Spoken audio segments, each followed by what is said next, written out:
The call came at 3:14 in the morning. A Coast Guard officer told me my son's kayak had flipped in a nor'easter off Cape Ann. Broken ribs, shattered leg, spinal damage. I spoon-fed him for 18 days. I bathed him. I begged God to let him walk again. Then a 19-year-old kid in the next room slipped a note under my breakfast tray, and everything I believed turned to ash. Thank you for being here. I truly appreciate it. Before we go on, tell me where you are watching from. And let me ask you this. If a stranger handed you a secret note about your own child, would you want to read it? Please note, this story includes dramatized elements for storytelling purposes. Some names and details are fictional, but the message behind it is meant to resonate. The phone shattered the silence at 3:14 in the morning. I fumbled for it in the dark, knocking over the glass of water on my nightstand. The screen glowed blue across the bedroom, and for one cruel second, the light fell on Dorothy's side of the bed, empty now for 3 years. The pillow still dented in the shape of her head because I never could bring myself to fluff it out. Mr. Sullivan. The voice was male. Clipped. This is Lieutenant Commander Jeffries with the United States Coast Guard, Station Gloucester. Your son Patrick Sullivan has been involved in a kayaking accident approximately 2 miles off Cape Ann. His vessel capsized during the nor'easter. He was recovered by our rescue team and is being transported to Addison Gilbert Hospital. You need to come right away. The rest blurred into static. Something about hypothermia. Waves cresting at 14 feet. I was already pulling on yesterday's jeans, my fingers so clumsy with fear, I could barely work the zipper. Is he alive? He is conscious, sir. That is all I can tell you. Please. Drive. Carefully. The line went dead. I stood in the dark bedroom listening to the nor'easter howl against the windows, rain hammering the old cedar shingles like fists. Conscious. That word should have steadied me. Instead, all I felt was a cold tide of dread rising through my chest. The same feeling I used to get on the water when the barometer dropped and the sky turned the color of iron. I crossed the hall and knocked on Maisie's door. My granddaughter was already sitting up, her 12-year-old face ghostly in the glow of her phone. "Grandpa, it is your Uncle Patrick," I said, forcing my voice steady the way I used to steady the wheel in heavy seas. "There has been an accident. We need to go to the hospital." She did not ask questions. She pulled on her sneakers and grabbed her fleece jacket. That quiet strength reminded me so much of Dorothy that my chest ached like a bruise. The drive from Rocky Neck to the hospital was 12 minutes. But that night it felt like crossing an ocean. The streets were black and slick. Wind gusted off the harbor, rocking the truck on its springs. Through the windshield, the beam of Eastern Point Lighthouse swept across the water in slow arcs, cutting through darkness the way it had for over 100 years. Maisie sat beside me, twisting her zipper between her fingers. "Is Uncle Patrick going to be okay?" "I do not know, sweetheart." I wanted to lie. But I had learned years ago, sitting beside Dorothy's hospital bed in those final weeks, that false hope could wound deeper than the truth. Addison Gilbert appeared through the rain, its lights blazing against the hillside like a ship running full power through a storm. The emergency entrance was chaos. An ambulance sat with its back doors open. Paramedics moved with sharp urgency. I parked crooked across 2 spaces and did not care. Inside, the smell hit me first. Disinfectant and copper, and something underneath that smelled like fear itself. A nurse pointed us down a long corridor past curtained bays where machines beeped and voices murmured behind thin fabric walls. Then I saw him. Patrick lay in Trauma Bay 4, his body broken and small beneath harsh white lights. His right leg was wrapped in a temporary splint, elevated on pillows. Wires and tubes snaked from both arms. His face was scraped raw on the left side, a deep purple bruise blooming from temple to jaw. His eyes were closed. A monitor beeped out the rhythm of his heart, and I found myself breathing in time with it.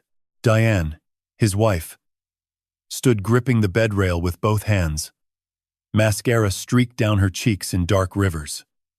When she saw me, her face collapsed with relief. Frank.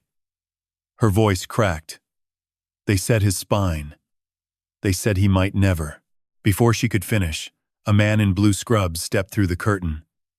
Tall, silver at the temples, with the calm authority of someone accustomed to delivering the worst news in the world. Mr. Sullivan. He extended his hand. I am Dr. Raymond Carr, Chief of Orthopedic Surgery. I have been overseeing your son's care. How bad is it? The tibia fracture is significant. The bone broke in 2 places above the ankle. We will need surgery with pins and plates, but that is manageable. What concerns us more is the lumbar region. Lumbar, I repeated, his lower spine. The 3rd and 4th lumbar vertebrae. There is significant swelling and bruising along the spinal column. We will not know the full extent until the inflammation subsides. But there is a real risk of nerve compression. Diane let out a sound like something breaking. Paralysis? He might never walk again? It is too early to say. The next 72 hours are critical. I looked down at Patrick. His eyelids fluttered. I wanted to shake him awake, to demand answers. What were you doing on the water in a nor'easter? But all I could do was stand there, watching the monitor trace his heartbeat across a green screen. Can I stay with him? Of course. We will move him to a private room once he is stabilized. Dr. Carr left. The bay went quiet, except for the beeping monitors and the soft hiss of oxygen. Diane sank into a chair and covered her face. Maisie stood beside me, her small fingers slipping into mine. I did not know then how much that night would cost me. I did not know that in 19 days I would stand in a lawyer's office on Main Street and watch them put handcuffs on my own son. I did not know that the man lying on this gurney, the man I would spoon-feed and bathe and pray over for 18 straight days, was already planning to take everything Dorothy and I had spent a lifetime building. All I knew was that my boy was hurt, and I would do anything to save him. Then Patrick opened his eyes. They were glassy, unfocused, swimming with pain. But they found mine. Dad. His voice was barely a whisper, dry and cracked. I stepped closer, my hand closing around the bed rail so hard the metal bit into my palm. I am here, son. I am sorry. His lips barely moved. I did not mean to. I was just trying to. Do not talk. You are going to be okay. He blinked slowly. Tears slid from the corners of his eyes down his temples and into the pillow. What if I am not? What if I can never? You will. I took his hand. His skin was cold and damp, his fingers trembling against mine. You are going to be fine. I promise. It was a lie. I had no way of knowing if it was true. But it was the only thing I had to give him, and he took it the way a drowning man takes a hand, reached out over the water. They moved Patrick upstairs 2 hours later to a private room on the 3rd floor. Room 312. It had pale blue walls, a window that looked out over Gloucester Harbor, and the faint smell of salt air that crept in through the old window seals no matter how tight the nurses shut them. There was a recliner by the window, a small couch along the far wall, and a television mounted in the corner that nobody ever turned on. Diane left just after dawn. She kissed Patrick on the forehead, squeezed my shoulder, and said she would be back in the afternoon. Her heels clicked down the hallway and faded into silence.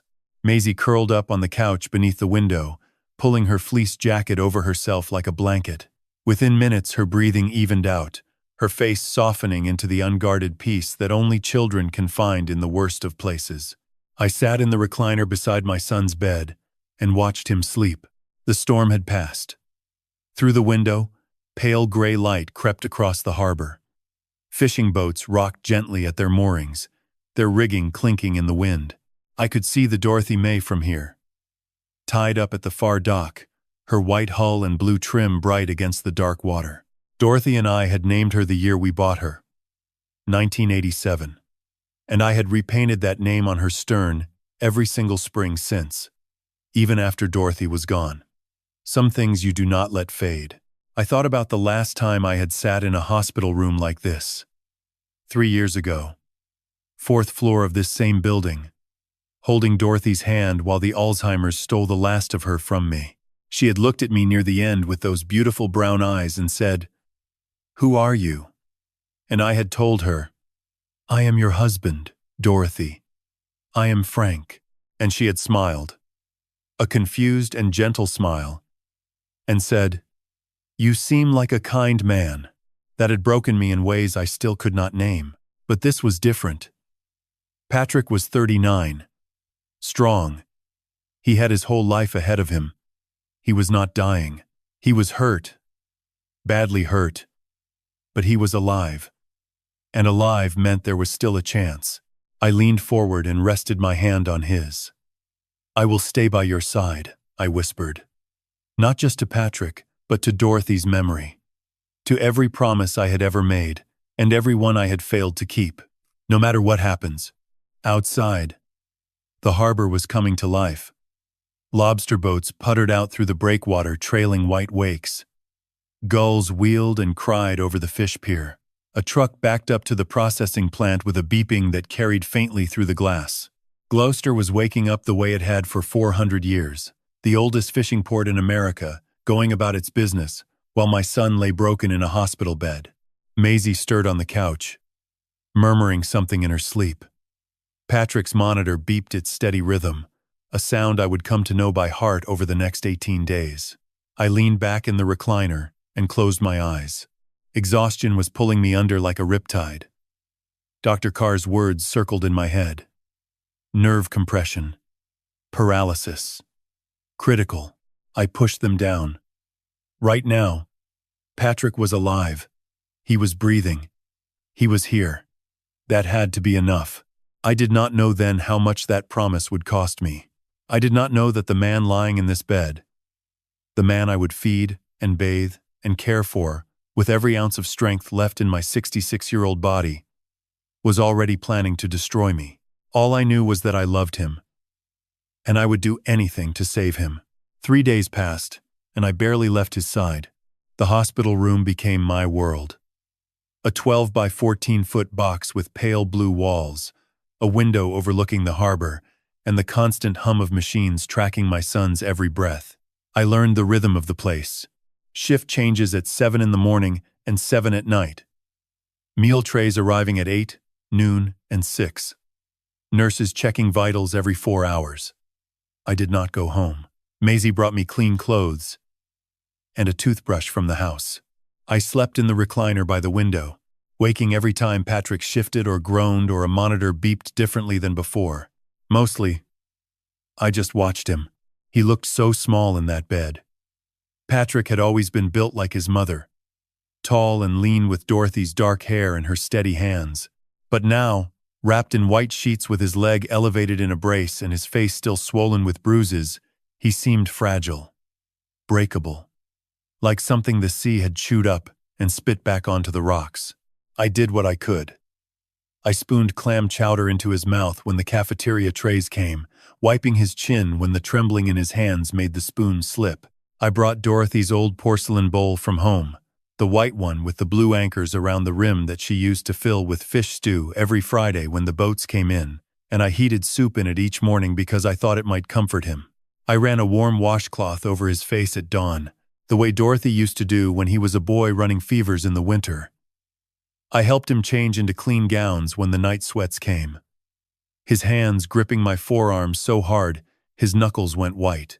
He could not move his legs. Not even a twitch. Dr. Carr came by twice a day, always with that same careful, measured expression. We are monitoring the swelling. The imaging shows no change yet. It is still too early to know, but I could see it in Patrick's eyes. The fear that he would never stand again, never walk, never feel the deck of a boat shifting beneath his feet. And that fear, whether it was real or performed, was the most convincing thing I had ever seen. Sarah came by every afternoon. She would sweep in around 2 o'clock with her purse over one shoulder and her phone in her hand. kiss Patrick on the forehead, and ask how he was feeling. He would give her the same answer each time. Tired. Scared. She would nod and hold his hand for a while. And then, just before leaving, she would pause by the door and turn back to me. On the second day, it was the bills. The hospital called about payment plans, she said. Her voice soft but deliberate. The surgery alone, if they have to operate on his spine, could run over $300,000. Insurance is saying something about a pre-existing condition clause. I do not know how much they will actually cover. I nodded, my throat tight. We will figure it out. She smiled, but it stopped short of her eyes. I know you will, Frank. On the third day, she said it again.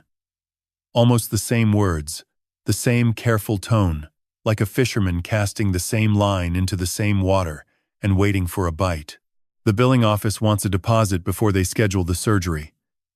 $50,000. Just to hold the slot. I told them we would handle it. But, she shook her head and let the sentence hang in the air between us like fog. Do not worry about it right now, I said quietly. Just focus on Patrick.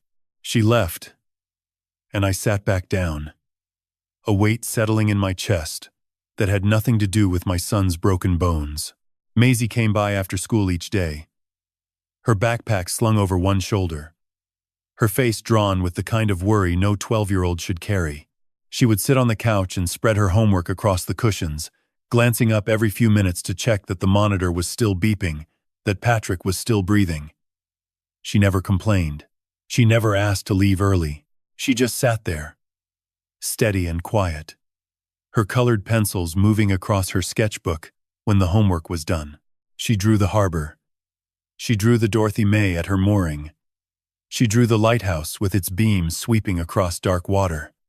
Once, she drew Patrick lying in the hospital bed, and the detail startled me. The tubes, the splint, the bruises on his face, all rendered in the careful hand of a child who noticed everything. On the evening of the third day, she set down her pencil and looked at me. Grandpa, she said softly, is Uncle Patrick going to die? Her lip trembled. The question hung in the room like the toll of a bell. I crossed to the couch and pulled her into my arms. No, sweetheart. He is going to be okay. We are not going to lose him. But what if we do? I did not have an answer. So I just held her and let the silence fill in the space where words should have been. But even as I tried to reassure everyone around me, something nagged at the back of my mind. Something I could not name. Like a current running beneath still water. It started small. On the second afternoon, a young resident with wire-rimmed glasses came to check Patrick's reflexes. Standard procedure. The kind of exam they ran twice a day. The moment the man stepped through the door, Patrick changed. His jaw clenched. His hands fisted the sheets. His breathing turned shallow and rapid, his chest rising and falling like a man bracing for a wave. Just a routine exam, Mr. Sullivan, the resident said cheerfully, pulling a small rubber hammer from his coat pocket. Patrick did not answer. He stared at the ceiling, rigid, every muscle in his body drawn tight as a dock line in a gale. The resident tapped his knees, pressed his thumbs along the soles of Patrick's feet, made notes on his tablet, and left. The entire exam took 4 minutes. The moment the door closed, Patrick exhaled. His shoulders dropped, his hands unclenched. His face softened into something that almost looked like relief. I told myself it was nothing. He was scared.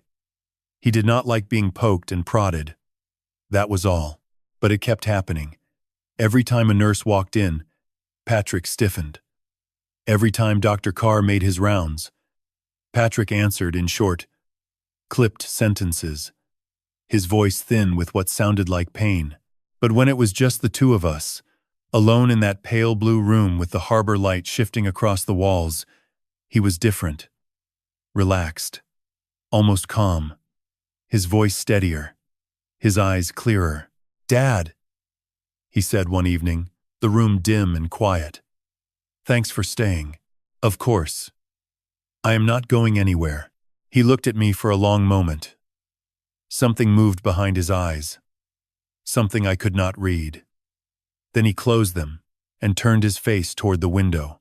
That night, the third night, I dreamed of Dorothy.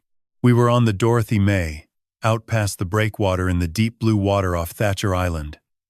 The sun was low and golden, the way it gets in late September, when the light turns thick as honey. Dorothy stood at the bow, her dark hair blowing back in the wind, her hands resting on the rail. She was wearing the yellow sundress she had bought in Provincetown the summer before she got sick, the one with the tiny white flowers along the hem. She turned and looked at me, and her face was sad. "You are a good father, Frank," she said. "I am trying," I told her. She shook her head slowly. "Sometimes trying is not enough. Sometimes you have to see what is really there." "What do you mean?" But she just turned back toward the open water, and the wind carried her words away, and I woke up. The room was dark. The clock on the wall read 2:03 in the morning. The machines hummed their low, constant song.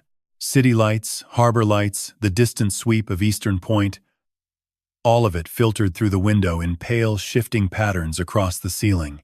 I turned my head and looked at Patrick. He was asleep. His chest rose and fell in a slow, deep rhythm. His face was smooth, peaceful. No lines of pain, no tension in his jaw. And his hands lay open and loose on the blanket. Palms up, fingers relaxed. Too peaceful. I had spent enough time in hospitals to know what pain looked like. I had watched Dorothy fight it in those final months, the way it carved itself into every breath, even when she slept. Pain does not take the night off. It does not clock out at midnight and come back at dawn. It lives in the body, like weather lives in the sea. Always there. Always moving. Never still. But Patrick looked comfortable. Unbothered. Like a man resting after a long day. Not a man whose spine was damaged and whose legs could not move.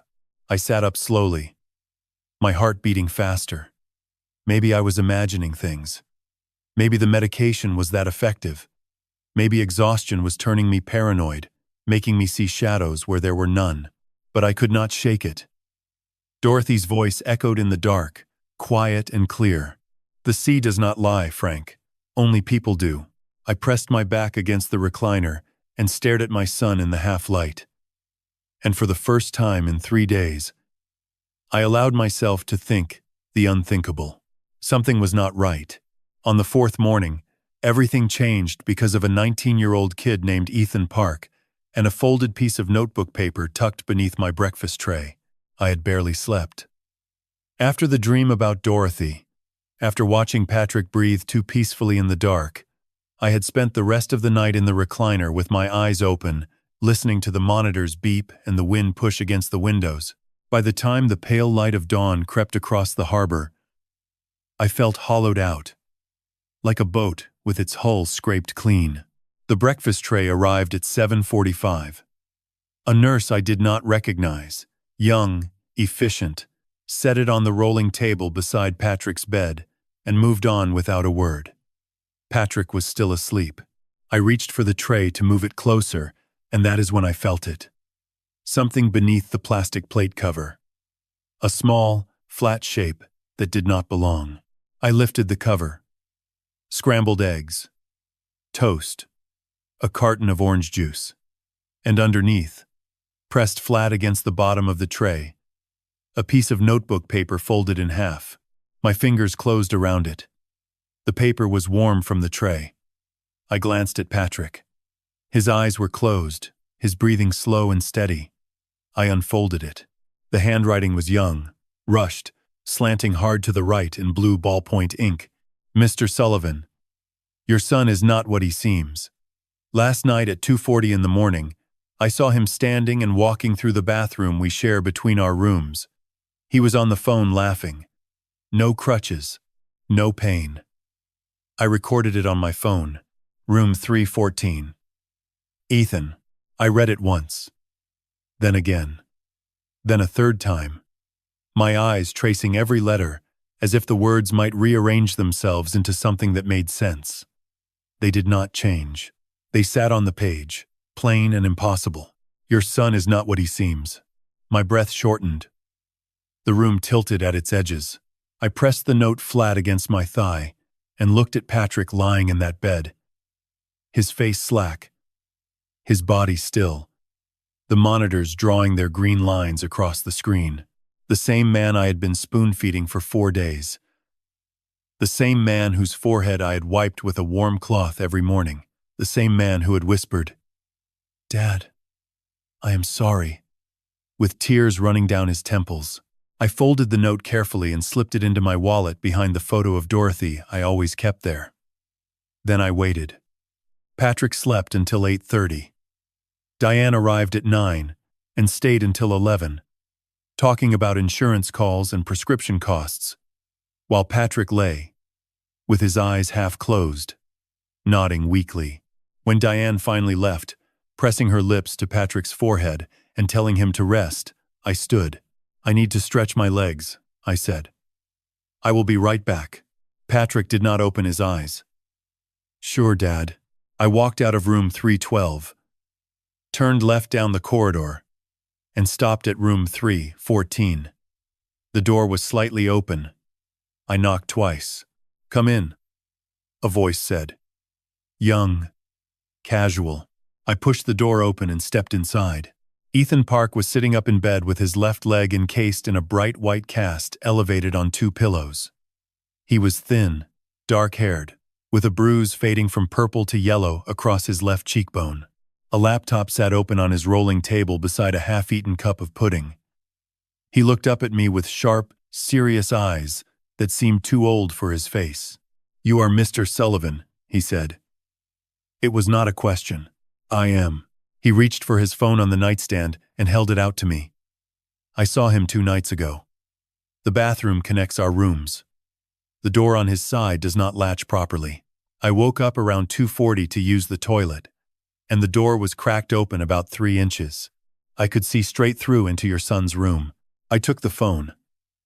My hand was not steady. "He was standing at the sink," Ethan continued, talking on the phone, laughing, not whispering, laughing, like he was having a normal conversation. He walked back and forth a couple of times. No limp, no crutches, nothing. He moved like there was absolutely nothing wrong with him. I stared at the phone. Ethan had already pulled up the video. The screen showed a dark, grainy image, a bathroom, tile floor, and through an open doorway, the dim shape of a hospital room beyond. "Press play," Ethan said quietly. I pressed play. The video was 47 seconds long. Shaky, slightly out of focus, shot through a 3-inch gap in a bathroom door at 2:40 in the morning. But it was clear enough. Patrick stood at the sink in his hospital gown, his back to the camera. He turned, and I could see his face in the mirror. He was smiling. He held a phone to his ear with his right hand, and his left hand rested casually on the edge of the sink. He shifted his weight from one foot to the other. He turned and walked 3 steps to the towel rack, pulled a towel off, dried his hands, and walked back. Smooth, easy, confident. No pain, no hesitation, no trembling. He walked the way he had always walked. The way he walked when he came to visit me on Sundays. The way he walked down the dock to help me unload the catch. Then I heard his voice, tinny and small through the phone's speaker but unmistakable. "Relax," he said, laughing. "The old fisherman is eating right out of my hand. Another week of this, and we will have everything we need." The video ended. The screen went black. I stood in Ethan's room holding that phone, and the floor dropped out from under me. My vision blurred. My ears rang. I gripped the bedrail beside Ethan's leg with my free hand and held on, because if I let go I was going to fall. Ethan watched me, his face tight with something between pity and anger. "I am sorry, Mr. Sullivan."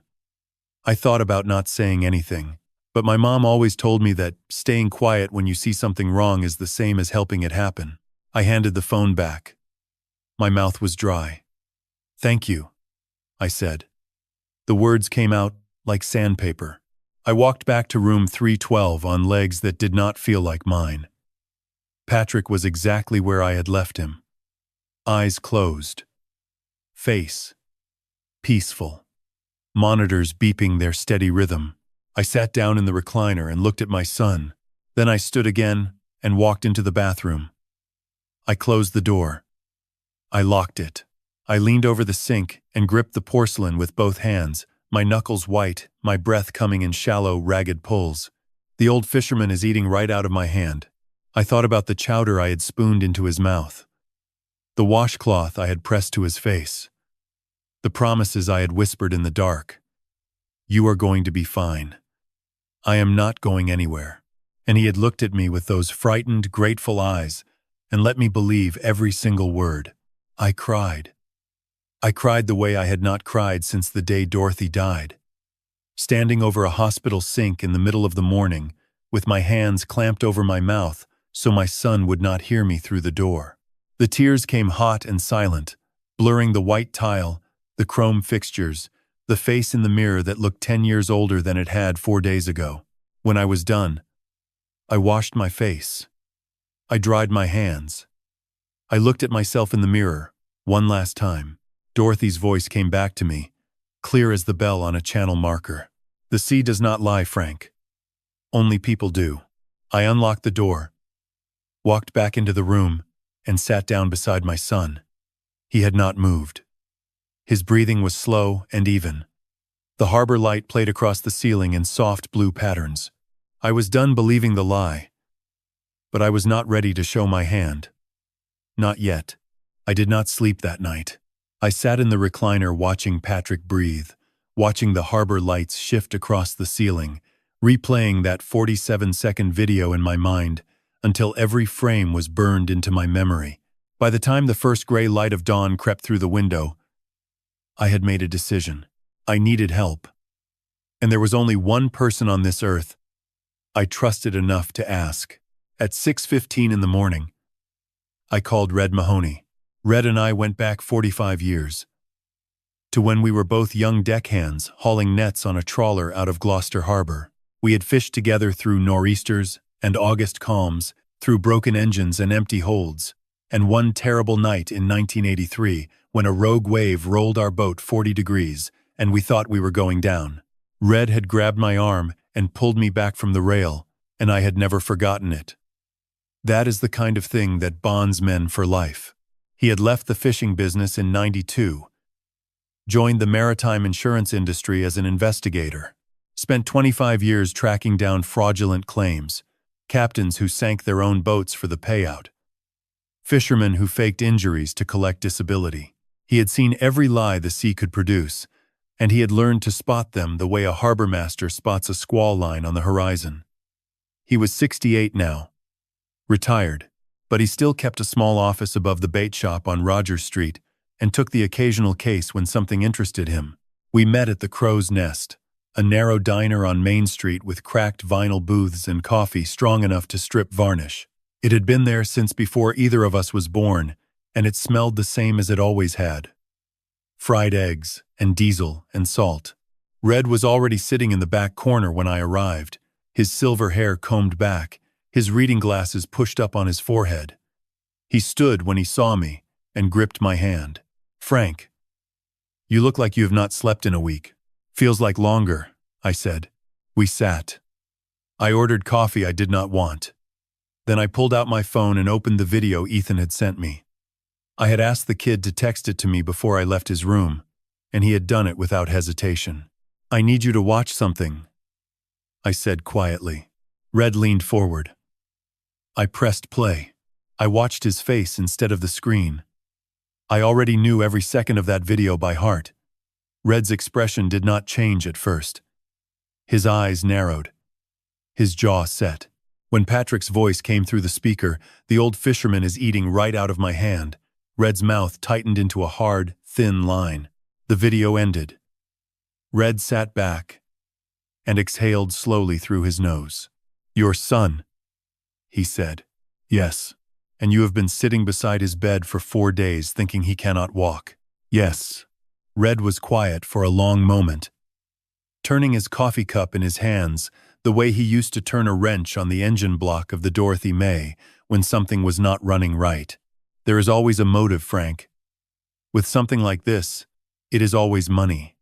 What kind of assets are we talking about? I told him. The house on Rocky Neck, built by my father, rebuilt by me and Dorothy, worth about $1.3 million on the current market. My retirement fund, around $700,000. The Dorothy May, insured for $200,000. Red nodded slowly. That is $2.2 million in total assets. He looked at me across the table.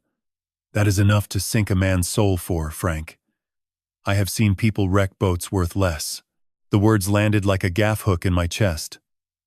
I had known it, of course. I had watched the video. I had heard my son's voice laughing about how easy it was to fool me. But hearing Red say it across a diner table with the morning light coming through the window and the smell of bacon in the air made it real in a way it had not been before. I need to know why, I said. I need to know what they are planning. All of it. Red nodded. Give me 3 days. I will pull your son's financials, his wife's background, and this doctor of his. What is his name?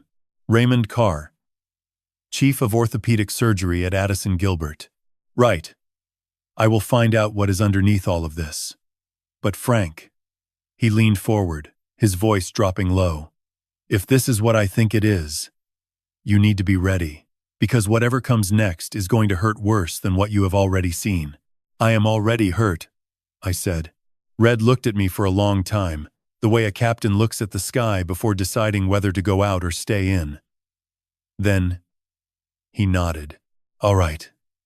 I will call you when I have something. In the meantime, go back to that hospital. Sit in that chair. Feed him his soup. Act like nothing in the world has changed. If they smell blood in the water, they will dive deep. And we will never catch them. I stood, shook his hand, and walked out into the cold October morning. The air smelled like brine and wood smoke. Lobster traps were stacked along the sidewalk outside the hardware store. A gull sat on a lamppost watching me with one yellow eye. I went back to the hospital that afternoon. Patrick was awake when I walked in, his face arranged in that pale, drawn expression I now recognized as a mask. Hey, Dad. His voice was thin, tired. Hey, son. I hung up my coat and sat in the recliner. How are you feeling? Same. Scared. He closed his eyes. I just want this to be over. I reached for his hand the way I had done every day. His grip was warm, steady. I wanted to pull away. I wanted to stand up and tell him I knew everything. That I had seen the video. That I had heard him laughing about the old fisherman. But Red's words held me in place. Act like nothing has changed. So I stayed. I heated soup in Dorothy's porcelain bowl and spooned it into his mouth. I wiped his chin. I told him a story about the time Red and I got caught in a fog bank off Halibut Point and had to navigate home by the sound of the harbor bell alone. Patrick smiled weakly. Every spoonful of that soup tasted like betrayal. Diane came by at 3. She kissed Patrick, squeezed my shoulder, and before she left, she paused at the door. Frank. I spoke with the billing office again. They are saying the total, including the spine surgery and extended recovery, could approach $350,000. We will figure it out, I said. The words were ash in my mouth. She nodded. I know you will. Her smile did not reach her eyes. It never did. That night, alone in the recliner while Patrick slept his perfect, painless sleep, I sat in the dark and watched the harbor through the window. The Dorothy May rocked gently at her mooring. The beam of Eastern Point Lighthouse swept across the water, steady and patient, the way it had swept every night for 130 years. Dorothy, I whispered to the glass. I do not know what to do. But even as I said it, I knew that was not true. I knew exactly what to do. I just was not sure I had the strength to do it. My phone buzzed on the armrest. A text from Red. Found something. Keep playing along. I stared at the screen. Then I deleted the message, closed my eyes, and waited for morning. Red's office sat above a bait shop on Rogers Street, a narrow room that smelled like diesel fuel and old case files. The window looked out over the working end of the harbor, rusted cranes and crab pots stacked 6 high and trawlers with paint peeling off their hulls. He called me on the evening of the 6th day. Come to the office. No small talk. Just those 4 words. And the line went dead. I told Patrick I needed to check on Maisie. He nodded without opening his eyes. Sure, Dad. I drove to Rogers Street through the last light of an October afternoon, the harbor turning to hammered copper beneath the setting sun. I climbed the narrow stairs and found Red behind his desk, with papers spread in front of him and a look on his face that told me everything before he said a word. Sit down, Frank. I sat. Red pushed a manila folder across the desk. Your son is in debt. $240,000. It started last summer, he said. Patrick invested in a cryptocurrency exchange called Atlas Coin. Promised triple returns in 90 days. He put in everything he had and borrowed more. Atlas Coin collapsed in late July. Overnight, he lost $150,000. My chest tightened. The other $90,000 came from sports betting. Online poker and football parlays through an offshore app. Chasing his losses. He did not win them back. Red slid another page across the desk. He borrowed the difference from a private lending operation out of Boston. No paperwork. 15% interest per month, compounded. By October, the original debt had ballooned to just over $300,000. $300,000 owed to people who did not send polite letters. Red pulled out a highlighted bank statement. 2 weeks before the accident, October the 8th, Patrick wired $15,000 to a shell company called Atlantic Wellness Group, registered in Delaware. That money moved through a second shell, Coastal Medical Consulting, and landed in the personal account of Dr. Raymond Carr on October the 9th. He paid Carr to lie, I said. Yes. And it gets worse. Red turned his laptop toward me. 2 MRI scans sat side by side on the screen. He tapped the left image. This is the original scan, taken the night of the accident. Pulled directly from the hospital's imaging archive. Normal lumbar spine. No fractures. No compression. No damage. Your son's back is perfectly fine. He tapped the right image.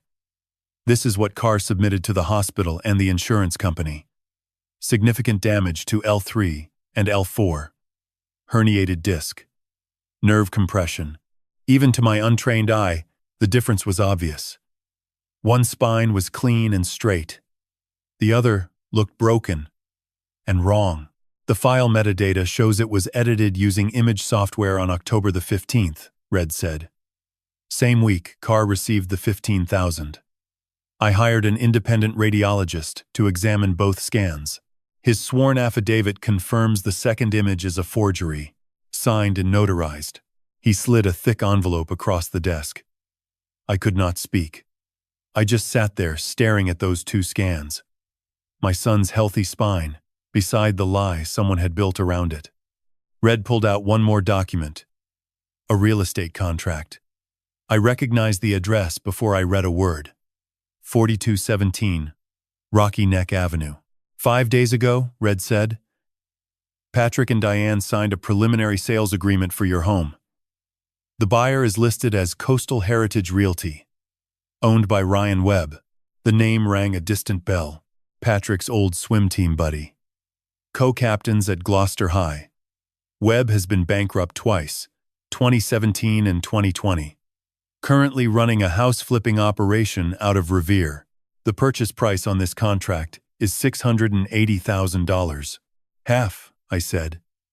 My voice sounded like it belonged to someone else. Exactly. Webb buys it for $680, flips it at market value. They split the profit after the debt is cleared. Red leaned back. But there is one more piece, Frank. The most important one. He set a final page in front of me. A copy of Diane's nursing license stamped in red with a single word. Revoked. Diane Sullivan's license was revoked by the Commonwealth of Massachusetts in 2021. Unauthorized use of controlled substances. Opioid painkillers stolen from her workplace. I stared at that red stamp. She knows the medical system inside and out, Red continued.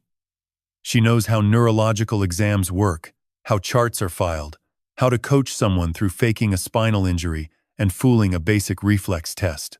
She is the architect of this whole thing, Frank. She built the playbook. Patrick is just the actor following her script, the woman who kissed my son's forehead every afternoon. The woman who called me Frank with that worried, gentle voice and asked about the bills with tears threatening to fall. She had been stripped of her medical credentials for stealing drugs, and she had used every scrap of knowledge she had to build the most elaborate lie I had ever encountered. They have been planning this for at least 4 months, Red said. The debt, the fake accident, the bribed doctor, the house sale. Every piece fits together like a machine. And it almost worked. What do I do? Red met my eyes. That depends. Do you want to weather this storm? Or do you want to steer right through it? I looked past him through the dirty window. The Dorothy May sat at the far dock, her hull catching the last amber light of the dying afternoon. Dorothy and I had fished those waters for 30 years. We had built that house with our own hands, raised our children under that roof, buried each other's dreams in those walls. Steer through it, I said. Full speed. Red smiled. It was not a warm smile. It was the smile of a man who had spent his life catching liars, and who had just been handed the biggest catch of his career. Then let us get to work. I left Red's office on Rogers Street with a manila folder tucked inside my jacket, like a man smuggling dynamite through a church. The morning air tasted of diesel and salt. A lobster boat chugged past the inner harbor, its engine coughing black smoke, and I watched it until it disappeared behind the breakwater because I needed 60 seconds of something honest before I walked back into a hospital full of liars. Red had given me facts. Numbers. Shell companies and forged scans and a paper trail that ran from my son's phone to a crooked doctor's checking account. But facts are cold things. They sit on a page and they do not scream. The screaming was happening inside my chest, somewhere between the bottom of my lungs and the base of my throat, and I could not let it out. Not yet. I stopped at Gloucester Savings on Main Street at 8:55, 5 minutes before the doors opened. I already knew what I needed to do because Red and I had rehearsed it at 4 that morning over black coffee and a nautical chart he used as a desk blotter. The branch manager, a woman named Clara dos Santos, recognized me. She had processed Dorothy's life insurance deposit 3 years ago and still called me Mr. Sullivan with the kind of softness people reserve for widowers and war veterans. I sat across from her desk and explained that I wanted a full freeze on every joint authorization attached to my accounts. Clara's fingers paused above her keyboard. She asked if I was sure. I said I had never been more sure of anything since the day I married my wife. She typed for 11 minutes. When she finished, she printed a confirmation sheet and handed it to me. Effective 5/01/A. Measure, that morning. No wire transfer, no cashier's check, no electronic withdrawal exceeding $0 could leave my accounts without my physical signature, my photo identification, and a 4-digit verbal code that I chose on the spot. I picked the year Dorothy was born, 1958. Nobody alive knew that number mattered to me except me. Clara also pulled the last 60 days of transaction history. I did not read it in the bank. I folded the pages into the manila folder beside Red's documents and thanked her. She wished me well. I almost laughed. By 9:40 I was back at Addison Gilbert. 3rd floor. Room 312. Patrick lay in his adjustable bed with the rail up. Eyes half closed. Television playing a morning talk show at low volume. Diane sat in the visitor chair, scrolling her phone. Maisie was at school. The blue porcelain bowl from Dorothy's kitchen sat on the bedside table, still crusted with yesterday's chowder, because Diane had not bothered to wash it. I picked up the bowl, rinsed it in the small sink by the window, dried it with a paper towel, and set it back on the table. Diane glanced at me. Patrick did not. "Morning, Dad," he said. His voice carried that practiced weakness, the slight rasp he had been perfecting for nearly a week. I had memorized its rhythm by now. A real paralysis patient speaks with fatigue that comes from the inside. Patrick's fatigue sat on top of his words like paint on wet wood. It looked right, until you pressed it. "Morning, son." I pulled the plastic chair to its usual spot beside the bed. "How was the night?" "Rough. Spasms around 2 a.m. Diane had to call the nurse." Diane nodded without looking up. "They gave him a muscle relaxant. Took 40 minutes to kick in." I noted the details. 2 a.m. Spasms. Muscle relaxant. 40 minutes. I would check the nursing log later. Red had taught me how to request copies under the patient family access policy, and I intended to request every page generated since the night of the accident. For the next 3 hours I performed the role of devoted father with a precision that would have impressed a Broadway director. I adjusted pillows. I spooned oatmeal. I read aloud from a paperback thriller Maisie had left on the windowsill, choosing chapters at random so my voice would fill the room and prevent conversation. Conversation was dangerous now. Every sentence Patrick spoke was a fishing line, and I refused to bite. At 12:15, Diane left for lunch. She always left between 12 and 1. Red had confirmed the pattern. The moment the elevator doors closed at the end of the hallway, I stood, walked to the door of room 312, and shut it. Patrick's eyes tracked me. For half a second, something shifted behind his pupils. Not fear exactly, awareness. The look a fish gives when it feels the first tug of the net. "Dad?" "What's wrong?" I returned to the chair. I leaned forward. I rested my elbows on my knees and laced my fingers together, the way I used to do when I lectured him about curfew at 16. "Nothing is wrong," I said. "I want to talk about the house." The pause that followed lasted 2 full seconds. I counted because counting kept me calm. "The house?" he repeated. "The house. Your mother's house. My house. I have been thinking about what happens if this injury is permanent. If you need full-time care, renovations, a wheelchair ramp, maybe a ground floor conversion. That costs money, Patrick." He blinked. Then he swallowed. Then he did exactly what I expected him to do. He reached for the narrative Diane had built. "Dad, I didn't want to bring it up this early, but Diane and I talked to a real estate consultant. There is an option. If we sold the house and moved to something smaller, single level, closer to Boston, the equity could cover my medical costs and still leave enough for you to—" "Who is the consultant?" I asked. Another pause. 1.5 seconds. "A friend of Diane's. Guy named Ryan. Ryan Webb. He specializes in coastal properties." I nodded slowly. "Ryan Webb. I will write that down." I pulled a small notebook from my shirt pocket, the same pocket where I had carried tide charts for 40 years, and I wrote the name in block letters while Patrick watched. I wanted him to see me write it. I wanted the name to hang in the air between us like the smell of smoke before a fire. "That is a good idea, son," I said. "Let me think about it." Patrick smiled. It was the same smile he had worn at 8 years old when he convinced Dorothy to let him skip church for a stomachache that vanished by kickoff. Charming, bright, absolutely hollow. I smiled back. Mine was worse. Mine was a 63-year-old lighthouse keeper who had learned, in the span of 72 hours, that the ocean was not the most dangerous thing near his family. I patted his hand, stood, and walked into the corridor. I pulled out my phone and sent Red a 2-word text. He bit. The hardest thing I have ever done was not pulling traps in a January gale. It was not carrying Dorothy's coffin down the center aisle of Our Lady of Good Voyage.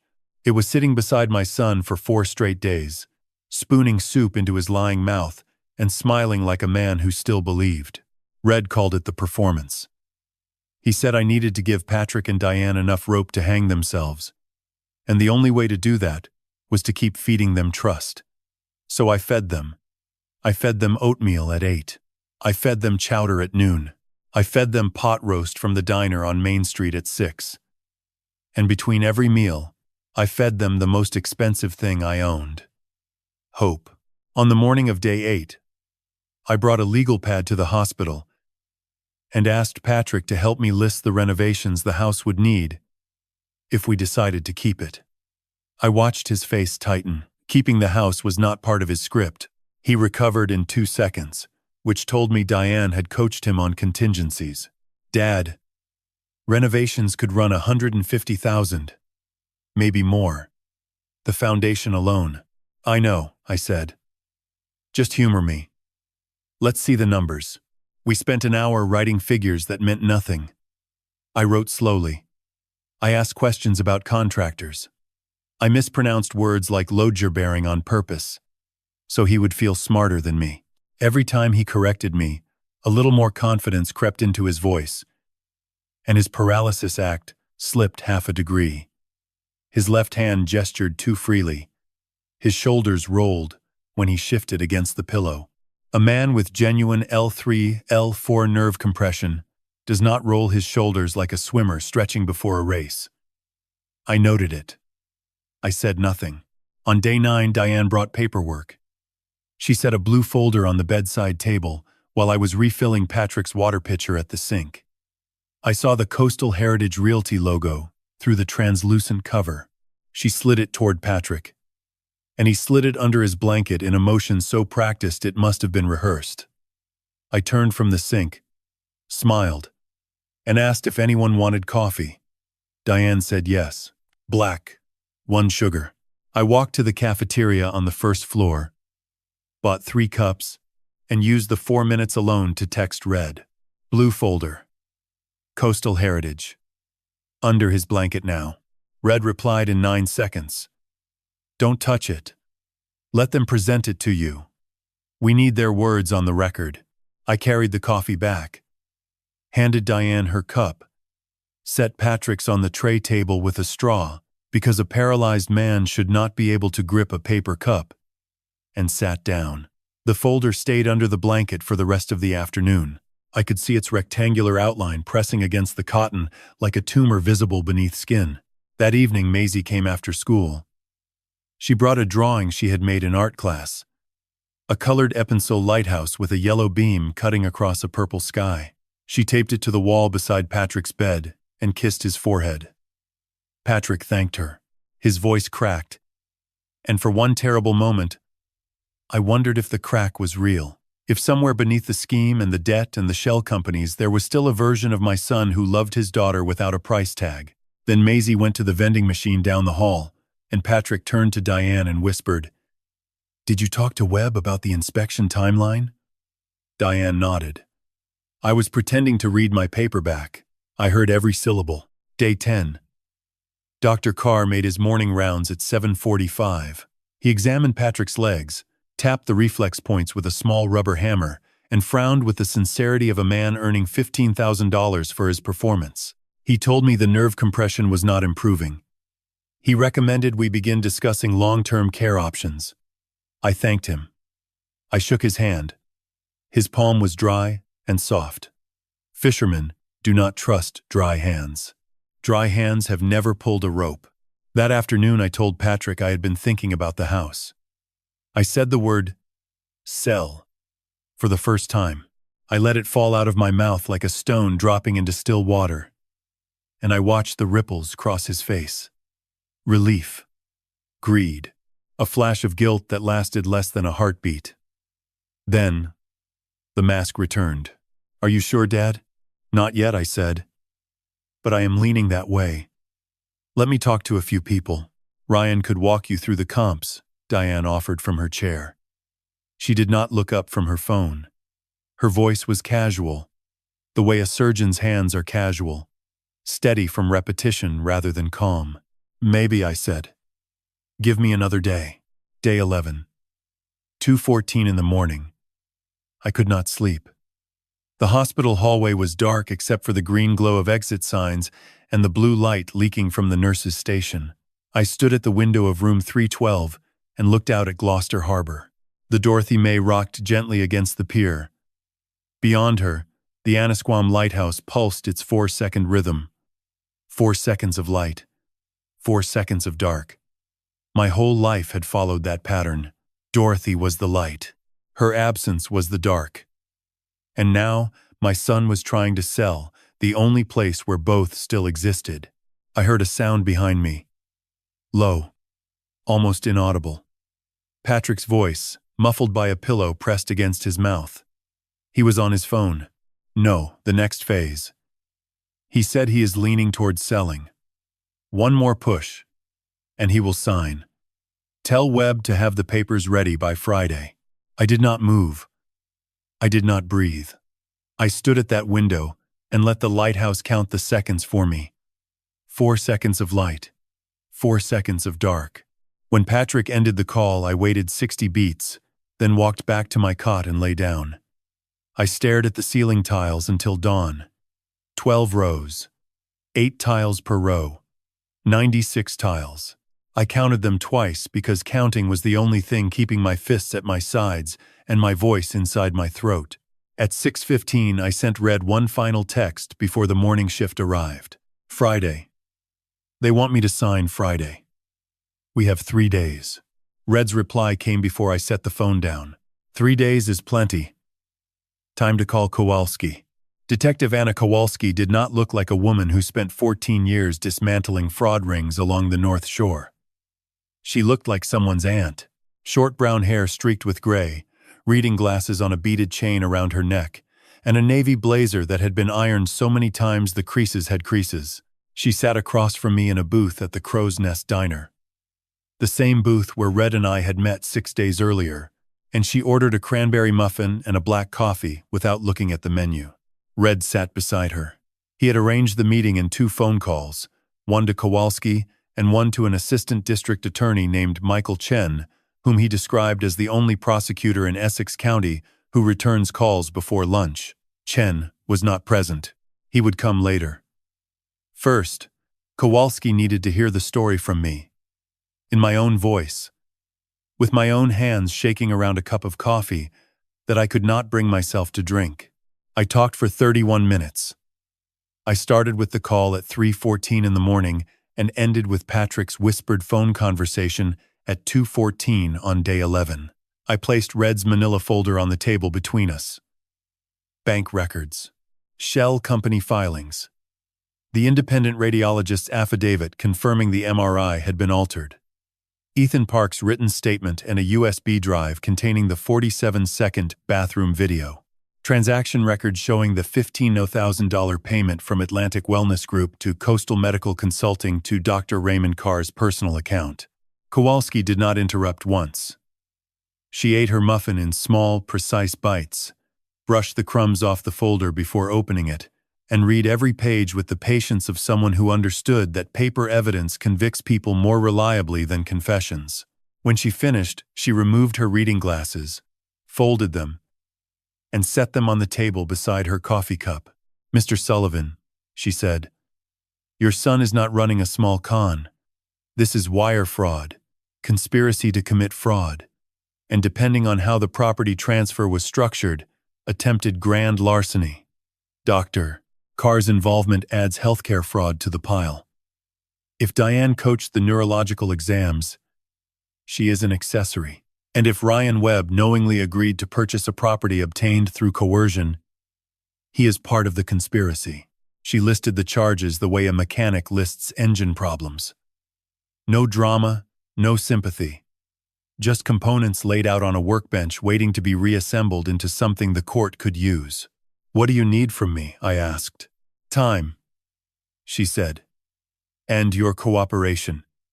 Chen will want a controlled scenario. Something recorded. Something that gives us Patrick, Diane, Carr, and Webb all committing overt acts within the same evidence window. One arrest is easy. 4 simultaneous cases built on the same evidentiary foundation is a career file." She pulled a small notebook from her blazer pocket and began asking questions. Not emotional questions. Structural ones. What time did Diane typically arrive and leave the hospital? What time did Dr. Carr make rounds? Whether Patrick used his personal phone or a burner. Whether I had observed any direct contact between Diane and Ryan Webb inside the hospital. Whether the Coastal Heritage folder was still under Patrick's blanket or had been moved. I answered everything. Some answers I knew with certainty. Some I estimated. Kowalski marked the estimates with a small pencil star, so she would know which ones required verification. She was careful the way Dorothy had been careful when she stitched a sail. Every stitch tight. Every seam tested before the wind could find a weakness. At 11:15 she closed the notebook and looked at me with an expression I had not expected. Not pity. Recognition. The look one tired professional gives another. I know this is your son, she said. I am not going to pretend that makes it easier, but I have seen families survive worse, and the ones who survive are the ones who choose the truth early enough to keep it from poisoning everything. I nodded. I did not trust my voice. Red cleared his throat and unfolded a large sheet of paper he had been keeping in his inside jacket pocket. It was a timeline, handwritten in red ink on the back of a nautical chart. Because Red Mahoney was the kind of man who repurposed everything and wasted nothing. The timeline ran from October through the present day. Every transaction, every forged document, every hospital visit, every phone call I had overheard. He had organized it into 4 columns. 1 for Patrick, 1 for Diane, 1 for Dr. Carr, 1 for Ryan Webb. Where the columns intersected, he had drawn small red circles, and those circles were the moments when 2 or more conspirators had acted in concert. Kowalski studied the chart for a long time. She traced the red circles with her index finger, the way a navigator traces a coastline. Then she smiled for the first time since sitting down. Red, she said, you missed your calling. I did not miss it. Red said, I chose fishing. Fishing is honest. Kowalski folded the chart carefully and placed it inside a clear evidence sleeve she produced from her bag. She labeled the sleeve with a case number she had already assigned. That told me she had decided to take the case before she walked into the diner. And the muffin and the 31 minutes of listening had simply been confirmation of a decision already made. Here is what happens next, she said. I briefed Chen this afternoon. He files for a sealed investigation order. No public record until we are ready to move. You go back to the hospital. You continue the performance. You let them bring you the paperwork. You let them explain the sale. You do not sign anything. If they pressure you, you hesitate. You ask questions. You delay. Delay is our weapon. Every hour they spend convincing you is an hour they spend generating evidence. She stood, dropped a $10 bill on the table for the muffin and coffee, and extended her hand. Her grip was firm and short. Working hands. Dorothy would have approved. 3 days, Mr. Sullivan. That is all I need. Can you hold the line for 3 more days? I thought about Patrick in that hospital bed. I thought about the blue porcelain bowl I had washed with my own hands. I thought about Dorothy's voice in my dreams, steady and warm, telling me the sea does not lie. I have held lines in worse storms than this, I said. Kowalski nodded once, turned, and walked out of the crow's nest into the November gray. Red watched her go, then turned to me, and poured the rest of my untouched coffee into his own cup. She is the best I have ever worked with, he said. When Anna Kowalski closes a net, nothing swims out. I believed him. I had no choice. The call came at 6:22 in the morning on day 12. I was standing in Frank's kitchen, Dorothy's kitchen, pouring coffee into the mug she had painted with a small blue whale during a ceramics class the summer before she died. Maisie was upstairs brushing her teeth. The school bus would arrive at 7:15. I had 13 minutes of quiet left, and the ocean outside the window was behaving itself for the first time in a week, flat and silver. Like a tray someone had polished overnight. My phone buzzed on the counter. Diane's name. I answered, and heard a sound I had not prepared for. Screaming. Not words. Just a raw, open-throated wail that punched through the tiny speaker and filled the kitchen the way smoke fills a room, fast and everywhere at once. Frank. Frank. Oh God. He tried to kill himself. Patrick tried to. There are nurses everywhere. They found pills. Please come now.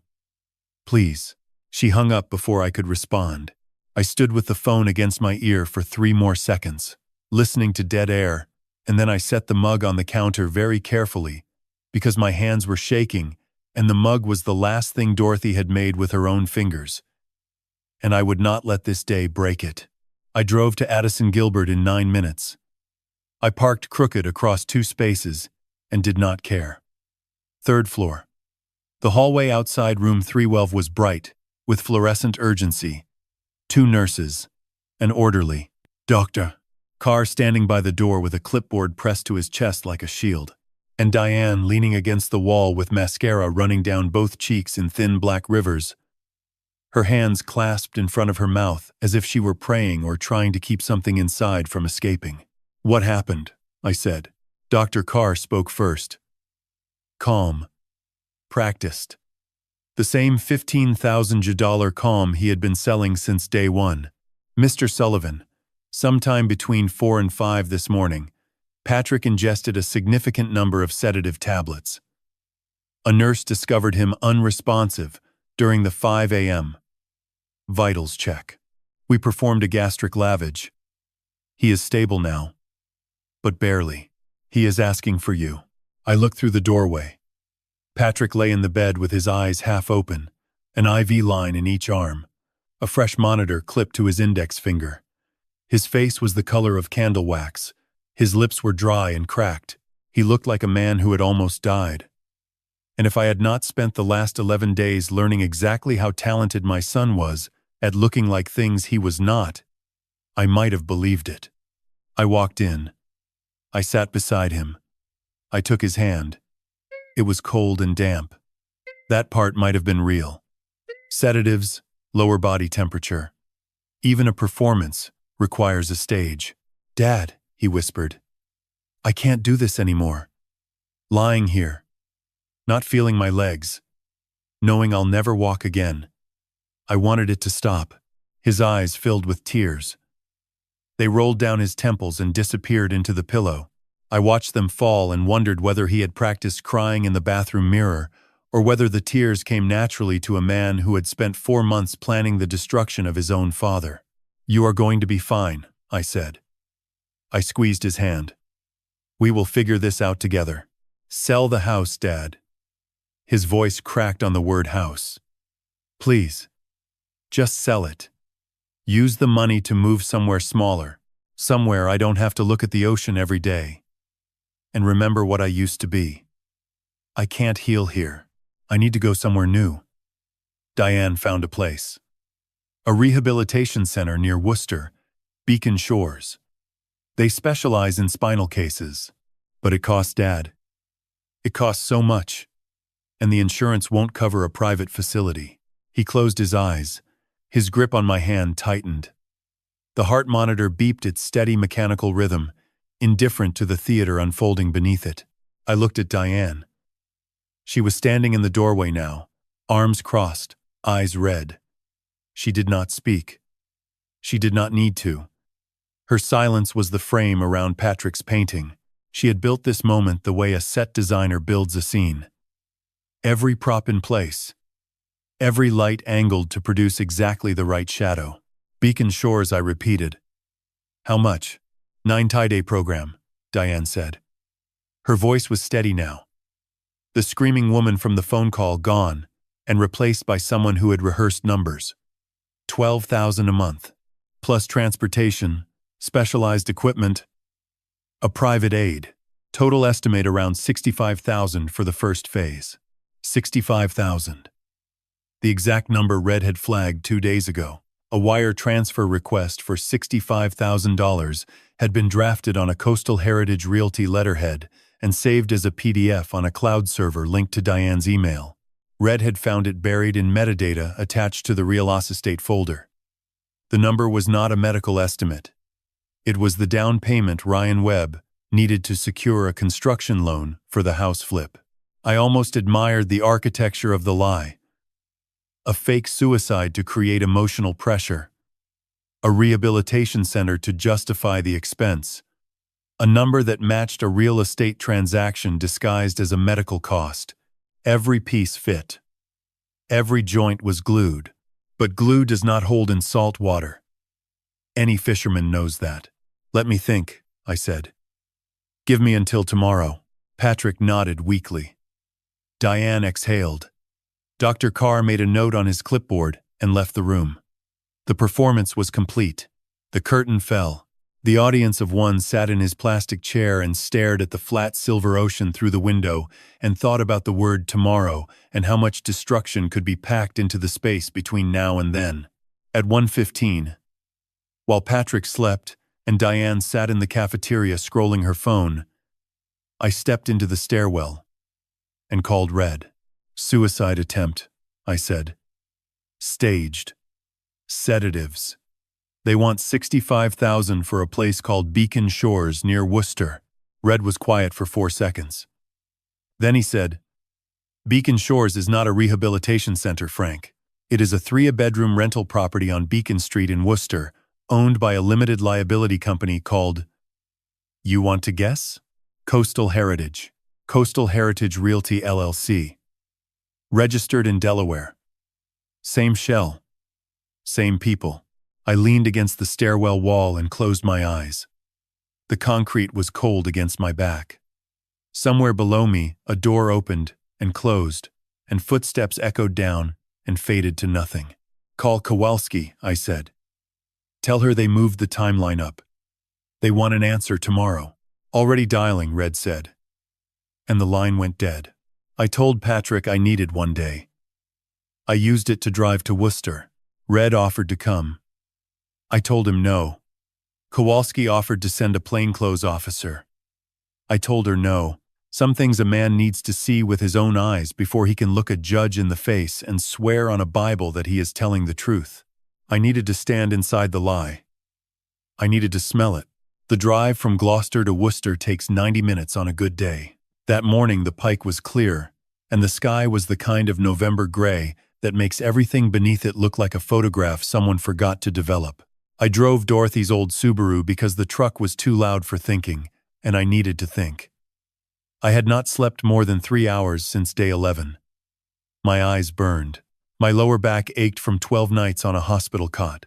The coffee in the cup holder was cold by the time I reached the Auburn exit. And I drank it anyway, because cold coffee is still coffee.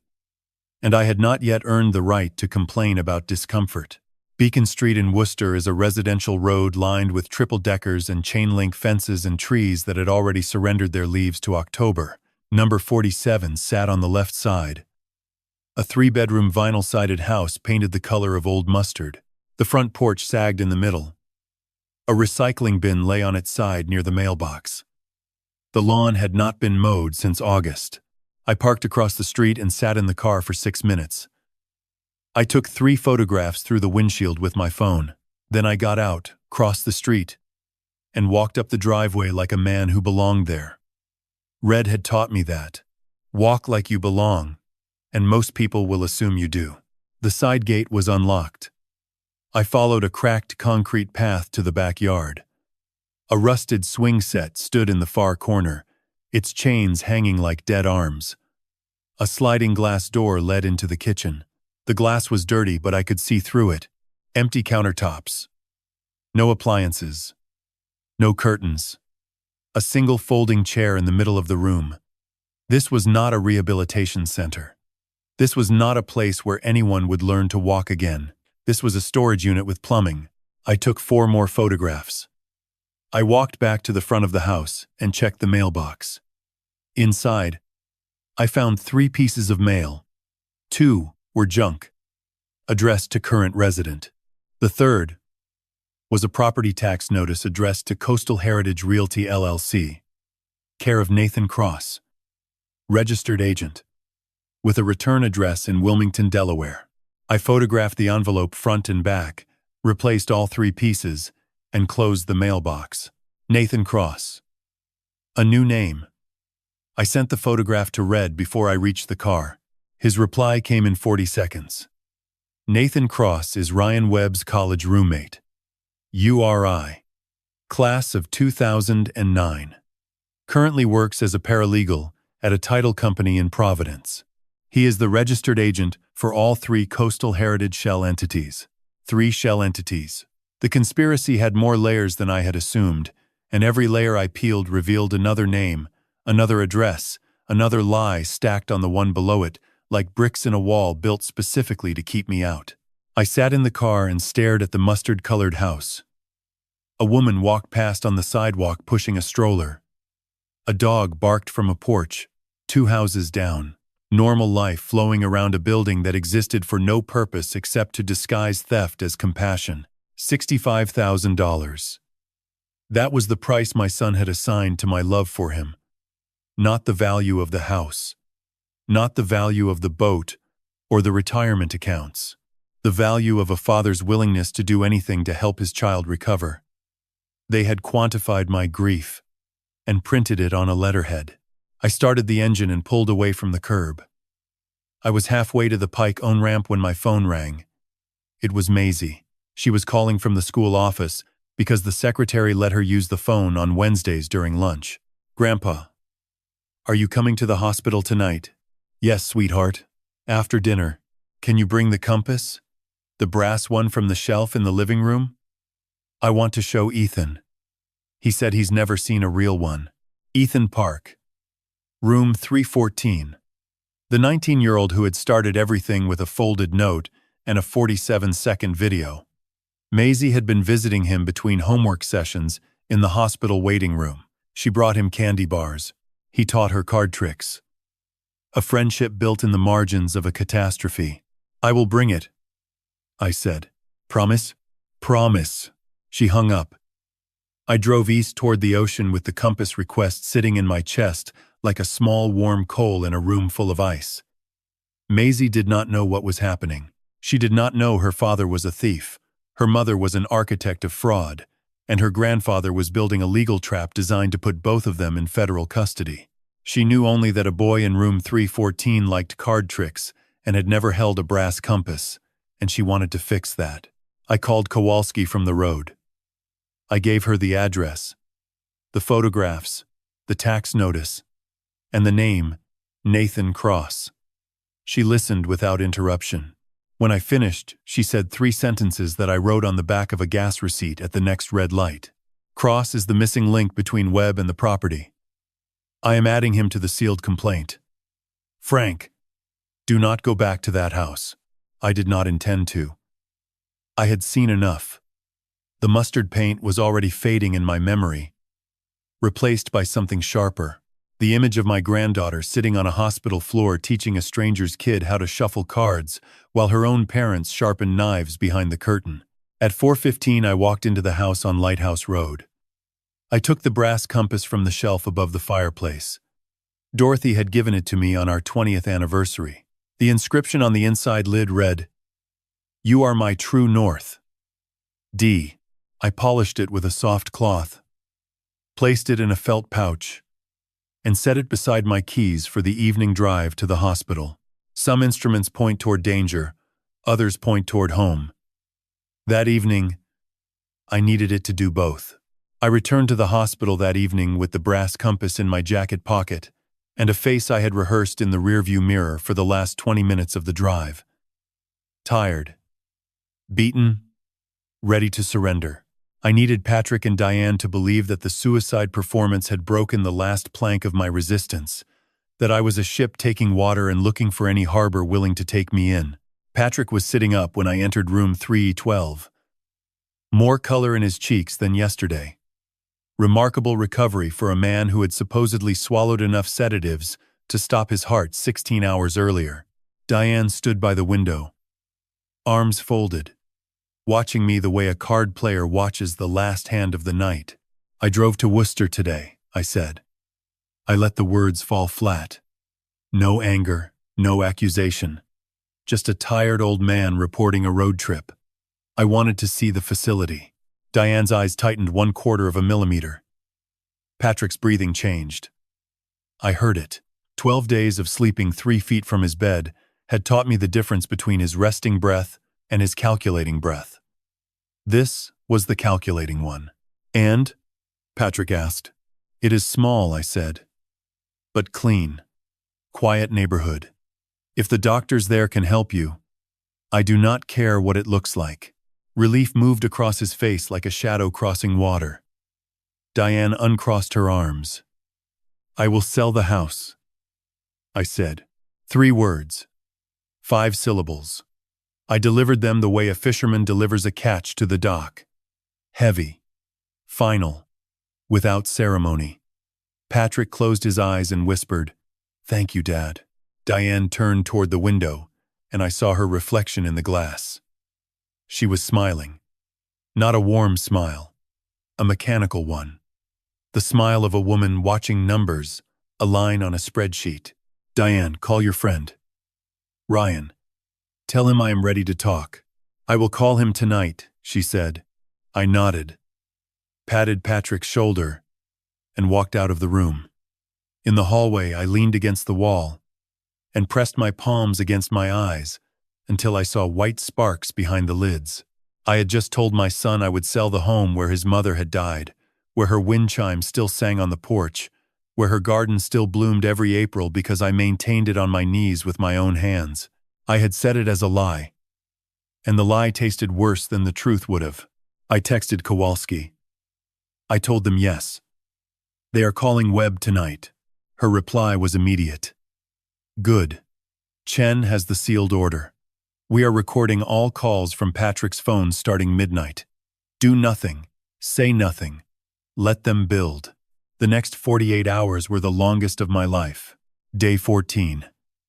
Ryan Webb visited the hospital for the first time. He arrived at 10:30 in a gray suit that did not fit his shoulders and shoes that were too shiny for a man who supposedly worked in real estate full-time. He shook my hand with both of his and called me sir 4 times in the first 2 minutes. He carried a leather portfolio with printed comps showing recent sales on Lighthouse Road. The numbers were real. The intent behind them was not. He walked me through the process. Listing agreement. Inspection waiver. Accelerated closing timeline of 14 business days. He explained that a buyer was already interested, a private investment group based in Providence. He did not mention that the investment group was another shell registered to Nathan Cross. He did not need to. I already knew. I asked questions. Slow questions. The kind of questions a confused 63-year-old fisherman would ask. What about capital gains tax? What about the boat slip lease? What about the furniture? Webb answered each one with patience that smelled like commission. Diane sat beside him, translating his jargon into simpler language for my benefit, playing the role of helpful daughter-in-law the way she had played the role of grieving wife 48 hours earlier. I told Webb I needed 1 more day to read the paperwork. He agreed. He left the portfolio on the bedside table beside Dorothy's blue porcelain bowl. The 2 objects sat 6 inches apart. One held soup. The other held a knife. Day 15. The threat. It came from Dr. Carr. He arrived for morning rounds at 7:40 and asked to speak with me privately in the hallway. His voice had changed since the first week. The warmth was gone. The bedside manner had been packed away like a prop returned to storage after closing night. "Mr. Sullivan, I want to be direct. Patrick's condition is deteriorating. The nerve compression is advancing. If he does not receive specialized intervention within the next 2 weeks, the paralysis could become permanent. I have documented this in his chart. If a family member with the financial means to provide care fails to act, and the patient's condition worsens, that creates a legal liability. I am telling you this as his physician and as someone who does not want to see this family in a courtroom." He held my gaze for 3 seconds, then walked away. His shoes clicked on the linoleum with the rhythm of a metronome counting down. I understood. The mask was off. Carr was no longer pretending to be a concerned doctor. He was delivering an ultimatum. Sell the house, or I will testify that your negligence caused your son's permanent disability. Medical records could be altered. Expert testimony could be purchased. A jury would see a stubborn old man who refused to help his injured child. The fraud had a contingency plan, and the contingency plan was me. They would turn the victim into the villain. I said nothing. I returned to the room. I sat in my chair. I picked up the paperback from the windowsill and pretended to read while my heart slammed against my ribs like a lobster thrashing inside a trap. At 3:15 that afternoon, Maisie arrived from school. She dropped her backpack in the corner, kissed Patrick's forehead, and announced she was going to show Ethan the compass. I handed her the felt pouch. She grinned and disappeared down the hallway toward room 314. 20 minutes later, she came back. She was not grinning. She was pale. Her hands were shaking. She walked past Patrick's bed without looking at him, sat on the floor beside my chair, pulled her knees to her chest, and pressed her face against my arm. "Grandpa," she whispered, "I need to tell you something." I leaned down. She cupped her hand around my ear the way children do when they share secrets on playgrounds. Her breath was warm and fast. I heard Mom and Dad talking when I was in the hallway. Mom said they need to move to Plan C because you are taking too long. She said if you don't sign by Friday, Dr. Carr will file a report that says you are mentally unfit and they can get emergency guardianship. Dad said okay. She pulled back and looked at me. 12 years old. Brown eyes full of something no child should carry. Not confusion. Understanding. She understood enough. She understood that her parents were hurting her grandfather. And the understanding sat on her face like a bruise. I put my arm around her and held her against my side. I did not speak. I could not. The words were somewhere below my lungs, drowning. I held Maisie against my side for 11 minutes. I counted them on the wall clock above the door because counting was the only discipline I had left. She did not cry. That was the part that frightened me. A 12-year-old girl who had just learned her parents were conspiring against her grandfather, and she did not cry. She sat with her knees pulled tight and her fingers wrapped around the felt pouch that held Dorothy's compass, and she breathed in slow, measured draws like a diver preparing for depth. When she finally spoke, her voice was small but steady. "Grandpa, are you going to be okay?" "Yes," I said. "Are you lying?" I looked down at her. Brown eyes. Dorothy's eyes. The same quiet stubbornness that had kept Dorothy standing in the garden during a thunderstorm because she refused to leave the tomatoes unfinished. "No," I said. "I am not lying. But I need you to do something difficult." "What?" "I need you to go back in that room and act normal. Watch television with your father. Do your homework on the sofa. Do not let them know you heard anything. Can you do that?" She nodded once. She stood, handed me the compass pouch, and walked back into room 312 without looking over her shoulder. She sat on the sofa, unzipped her backpack, and pulled out a math workbook. Her pencil moved across the page with the focus of a surgeon. 12 years old, and already carrying a weight that would buckle most adults. I stepped into the stairwell and called Kowalski. "They have a Plan C," I said. I repeated Maisie's words exactly. Emergency guardianship. Carr filing a report, declaring me mentally unfit. Friday deadline. Kowalski was silent for 6 seconds. When she spoke, her voice had changed. Not louder, tighter. The voice of a woman who had just been handed a gift, wrapped in cruelty. "That is a new felony, Frank. Filing a false psychiatric evaluation to obtain guardianship is fraud upon the court. It elevates the entire case. Chen has been building toward wire fraud and conspiracy. This gives us attempted elder abuse. A judge will not set bail on elder abuse combined with healthcare fraud. They will sit in a cell until trial." She told me the plan. Wednesday morning. Day 17. 2 days from now. Chen would have the warrants signed by a federal magistrate on Tuesday evening. Kowalski would coordinate with hospital security and 2 plainclothes officers from the Essex County District Attorney's Office. The arrest would happen inside the hospital because that was where the evidence lived. where the forged charts were stored, where Patrick performed his paralysis and Carr performed his medicine. But first, she needed one more piece. She needed Patrick to make an overt act on a recorded line that connected all four conspirators. A single phone call that mentioned the house, the money, Webb, and Carr in the same conversation. Without that call, a defense attorney could argue that each person acted independently. The recorded calls from the past 3 days were useful, but fragmented. Patrick called Diane on one line and Webb on another, and never spoke all four names in one breath.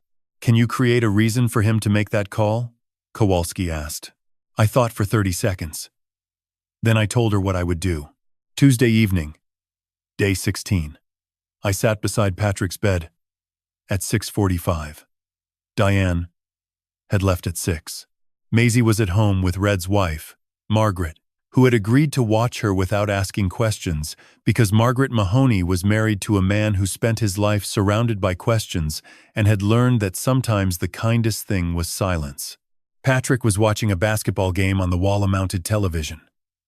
I picked up the remote and lowered the volume. He looked at me. "I spoke with a lawyer today," I said. His expression did not change, but his right hand moved half an inch toward the phone on his blanket. Reflex. The hand knew what the face was trying to hide. "A lawyer?" he asked. "An estate attorney. Margaret Walsh. Downtown Gloucester.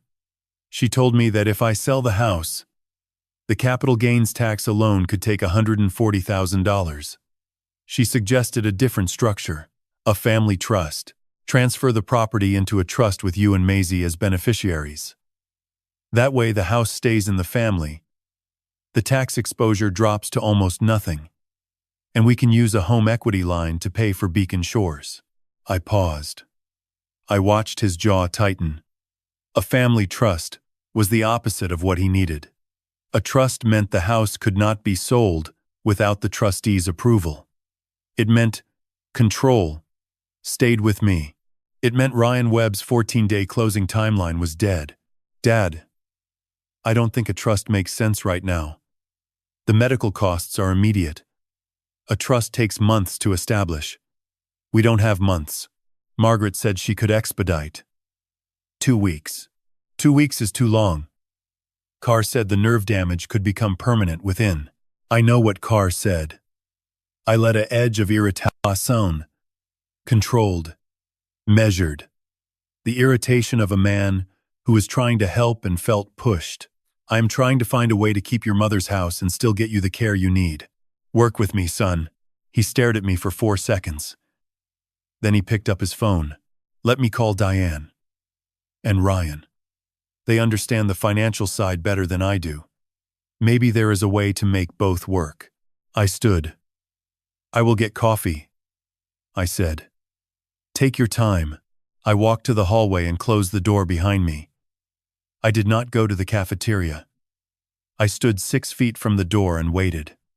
Kowalski's team had been recording his line for 4 days. Whatever he said next would be captured in digital clarity by a federal wiretap authorized under seal by Magistrate Judge Roberta Flynn of the District of Massachusetts. Through the door I heard fragments. "Enough. Diane, listen. He's talking about a family trust. That kills the sale. Call Webb. Tell him we need the closing moved to Friday no matter what." "Yes. Carr needs to file the competency report tomorrow morning. First thing. If the old man puts it in a trust, we lose everything. Tell Webb and Cross to have the papers ready. All of them. Friday at noon. Every name, every deadline, every instruction. 1 phone call, 1 recorded line, 1 net drawn tight around 4 people who had mistaken my patience for weakness." I walked to the stairwell. I sent Kowalski a single text. "Did you get it?" Her reply came in 3 seconds. Every word. "Warrants go to the magistrate at 9 a.m. We move tomorrow. 2 p.m. Be ready, Frank." I leaned against the concrete wall. The stairwell was cold and smelled of disinfectant and old metal. Somewhere above me a door opened, footsteps crossed a landing, and then silence returned. I closed my eyes and thought about Dorothy. I thought about the morning she told me she was pregnant with Patrick. We were standing on the dock, and she held my hand against her stomach, and the harbor was gold with early light. And she said, "We made something, Frank. Something that will outlast us both." She was right about so many things. She was wrong about that. I opened my phone one more time and dialed a number I had not called in 17 days. It rang 5 times. Patrick's voicemail answered. I hung up and dialed again. This time, he picked up on the second ring. "Dad? I thought you were getting coffee." "I am," I said.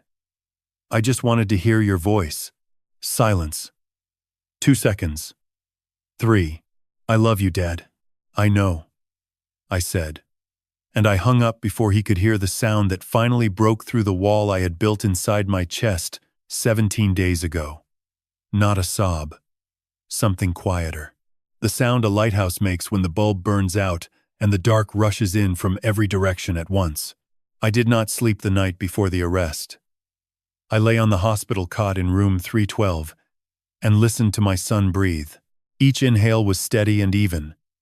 The breathing of a man without guilt, without the knowledge that 12 hours from now his wrists would be in handcuffs. I envied the sleep. I hated the reason it came so easily.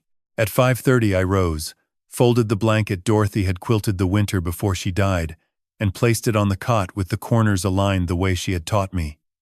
Small rituals. A man preparing for war still makes his bed because the bed will be there after the war is over. I drove home. I showered. I shaved for the first time in 4 days. I put on the navy blazer I had worn to Dorothy's funeral because it was the only jacket I owned that felt serious enough for what was coming. Dark gray tie. No pattern. I looked in the mirror and saw a man who had aged 10 years in 18 days. Maisie was at school. Margaret Mahoney would pick her up at 3:15. She would not be at the hospital. I had insisted on that. Whatever happened in room 312 at 2 o'clock, Maisie would not see it. A 12-year-old girl should not watch her father arrested. That image would burn into her memory like a brand, and I would not be the one who held the iron.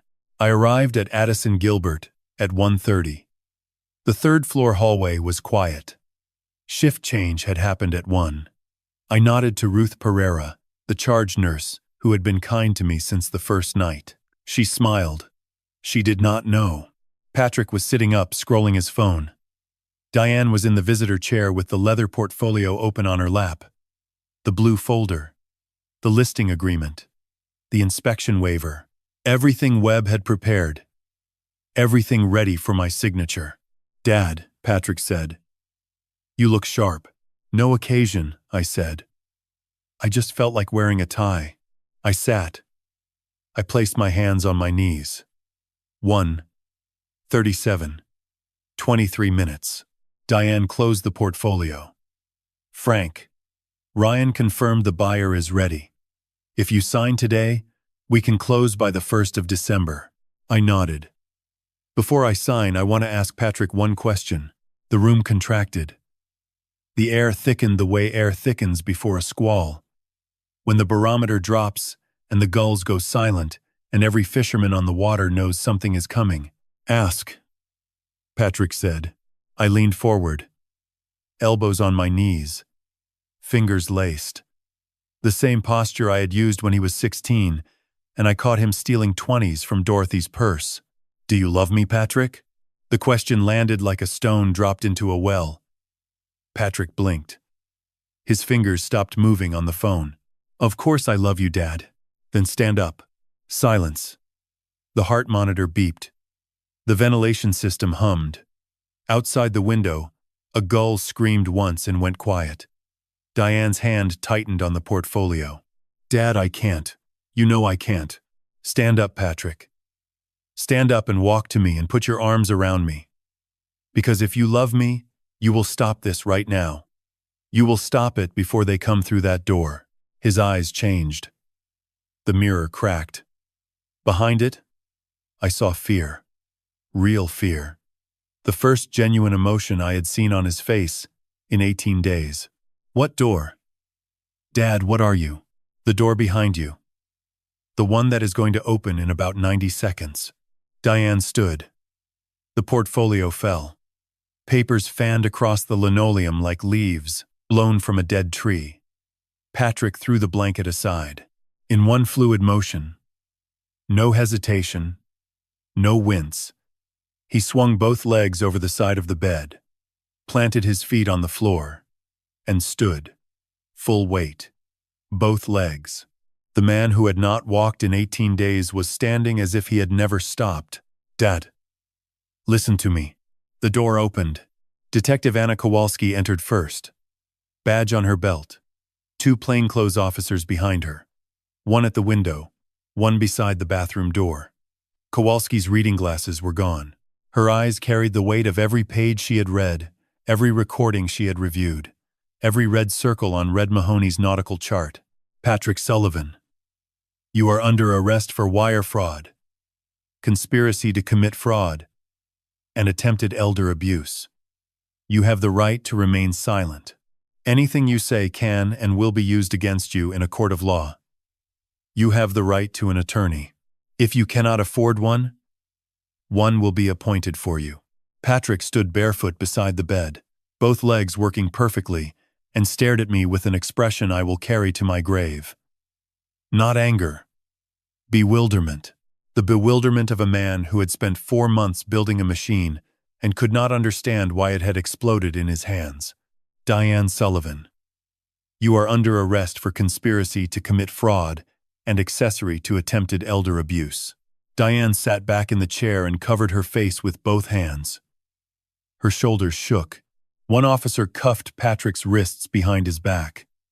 The metal clicked twice. Each click was a sound I had imagined for 7 days, and now that it was real, it did not feel like justice. It felt like surgery, necessary, precise, and painful beyond anything the anesthesia of anger could numb. Patrick looked at me over his shoulder as they guided him toward the door. Dad, he said. 1 syllable. 3 letters. The first word he ever spoke. 39. 9. Years ago. In a delivery room, 12 miles from where we stood. The word meant everything then. I did not know what it meant now. I stayed in the chair. I watched them take my son out of the room. I watched them take Diane. Footsteps in the hallway. A radio crackling. A door closing. Then silence. The blue porcelain bowl sat on the bedside table. Empty. Clean. Dorothy's fingerprints were still in the glaze, invisible but present, the way love persists in a house after the person who built it is gone. I picked up the bowl. I held it with both hands. And I sat there until the room turned gold with the last light of the afternoon. The days after the arrest moved the way tides move when the wind dies.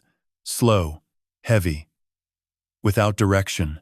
I went home that evening and sat at the kitchen table with Dorothy's blue whale mug in my hands and the house so quiet I could hear the furnace clicking in the basement 2 floors below.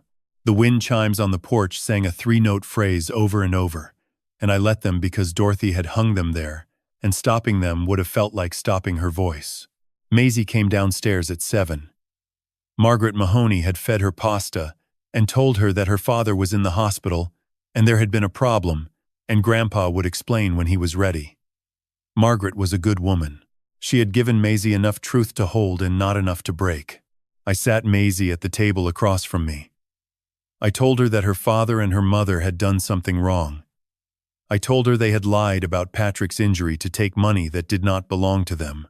I told her the police had arrested them. I did not use the word fraud. I did not use the word conspiracy. I used words a 12-year-old could carry without stumbling. Wrong. Lie. Consequence. I told her she would live with me for as long as she needed to, and that the house on Lighthouse Road was not going anywhere, and neither was I. She listened without interrupting. When I finished, she asked one question. Did Dad ever love us, Grandpa? Or was that a lie too? I did not answer immediately. I owed her honesty. And honesty required me to sit inside the question long enough to feel its edges before I tried to shape it into something she could hold. Your father loves you, I said. But love and honesty are not always the same thing, and your father lost the difference somewhere along the way. That is not your fault. It is not my fault. It is his. She nodded. She picked up her fork and finished her pasta. The wind chimes sang. The furnace clicked.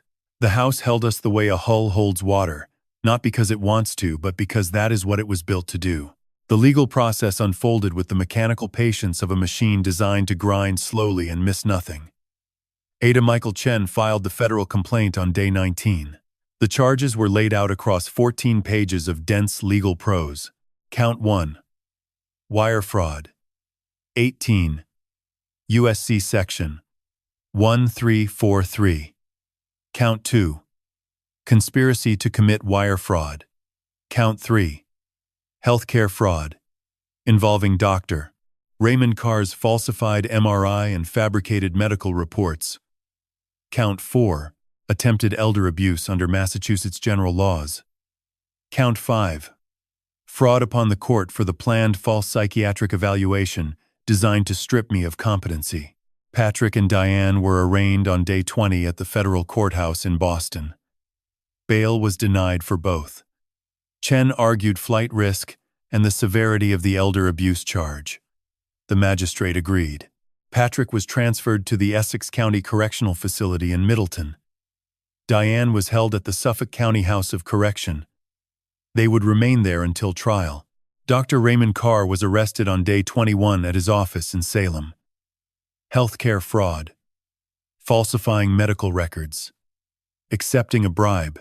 His medical license was suspended within 48 hours by the Massachusetts Board of Registration in Medicine. Red told me Carr did not resist. He sat in his office chair and placed his hands on the desk and waited for the officers to cuff him as if he had been expecting them since the moment he deposited that $15,000. Ryan Webb was arrested the same afternoon at a coffee shop in Revere. Conspiracy. Wire fraud. Attempted grand larceny. His attorney requested bail. The judge set it at $200,000. Webb could not post it. His 2 previous bankruptcies had left him with nothing except the shell companies and the scheme that fed them. Nathan Cross surrendered voluntarily on day 23 at the Providence office of his attorney. Conspiracy. Acting as a registered agent for fraudulent entities. His cooperation was immediate and total. Chen told Kowalski that Cross provided 17 pages of handwritten notes detailing the entire operation, including meetings, phone calls, and the financial structure of the 3 coastal heritage shell companies. Cross had kept records because he was a paralegal, and paralegals are trained to document everything, even their own crimes. Red brought me the news in pieces, the way a man feeds firewood into a stove. A little at a time. Enough to keep the heat steady without letting the fire grow too large. He sat in my kitchen each evening with a mug of coffee and a legal pad, and walked me through the developments with the patience of a man who understood that information delivered too fast becomes noise. On day 25, Margaret Walsh, the estate attorney I had used as bait for the family trust conversation, contacted me with legitimate business. She had reviewed the coastal heritage documents and confirmed that the listing agreement Patrick and Diane had prepared was legally void. My signature had never touched it. The house was unencumbered. The boat was unencumbered. The retirement accounts were intact behind the freeze I had placed at Gloucester Savings on day 7. Clara dos Santos confirmed by letter that no unauthorized transactions had been attempted since the freeze. The number 19588 had held the line. On day 28 I received a letter. Not from a lawyer. Not from a detective. From Patrick. Handwritten on lined paper with a pencil because inmates at Essex County are not permitted pens. The handwriting was small and uneven, pressed hard into the page the way a man presses words when he knows they are inadequate but has nothing else to offer. Dad, I do not expect you to read this. I do not expect you to forgive me. I owe you an explanation, but I do not have one that makes sense. The debt was real. The fear was real. Everything else was constructed, and I knew it was wrong from the first phone call. I told myself it was temporary. I told myself I would pay you back. I told myself 100 things that let me sleep at night while you spooned me soup and washed my face and begged God to let me walk. I heard you pray, Dad, through the curtain, every night, and I lay there and let you. That is the thing I cannot explain. Not the money, not the scheme, the prayers. I let you pray for a miracle that had already happened, and I said nothing. I am sorry. I do not know if that word means anything anymore. Patrick. I read the letter 3 times. I folded it and placed it inside the nautical almanac on the shelf beside the fireplace. Between the pages for November, because that was the month my son had chosen to destroy us and the month I had chosen to save what remained. I did not write back. Not yet. The words were somewhere inside me, deep and formless, like sediment at the bottom of a harbor that needs time and tide to settle before it becomes something solid enough to stand on. The trial never happened. Patrick pleaded guilty on the first Monday of December. His attorney, a public defender named Jennifer Liu, who looked too young to carry the weight of the case she had been assigned, negotiated the plea over 3 days of closed-door sessions with ADHN. I was not present for the negotiations. Red relayed the details each evening at my kitchen table with his legal pad and his black coffee, and the steady voice of a man who had spent his life translating disaster into language ordinary people could understand. Patrick pleaded guilty to wire fraud, conspiracy, and attempted elder abuse. In exchange, the fraud upon court charge related to the planned false psychiatric evaluation was dropped. Chen agreed because Nathan Cross's 17 pages of handwritten notes and the recorded phone call from day 16 had already provided more evidence than any single trial would require. The plea saved the government 4 weeks of courtroom time and saved me from sitting in a witness box and describing, under oath, the sound of my own son's voice saying the old fisherman is eating right out of my hand. Diane pleaded guilty to conspiracy and accessory to attempted elder abuse. Her sentencing would be handled separately. Dr. Raymond Carr pleaded guilty to healthcare fraud and falsifying medical records. The Massachusetts Board of Registration in Medicine revoked his license permanently. Red told me Carr's wife had filed for divorce 3 days after the arrest. His practice in Salem closed. The building was listed for lease by the end of November. $15,000. That was what he had sold his career for. The price of a used car. Ryan Webb pleaded guilty to conspiracy and wire fraud. Nathan Cross, in exchange for his full cooperation and testimony, received a reduced charge of conspiracy with a recommendation for probation. His attorney argued that Cross had been a peripheral figure manipulated by Webb. Chen did not contest the characterization. Cross was a tool. Tools do not design the machine. Sentencing was scheduled for the second Thursday of December. Federal Courthouse, Boston. Courtroom 11. I drove down with Red in his truck because my hands were not steady enough for the pike and I had enough pride left to admit it.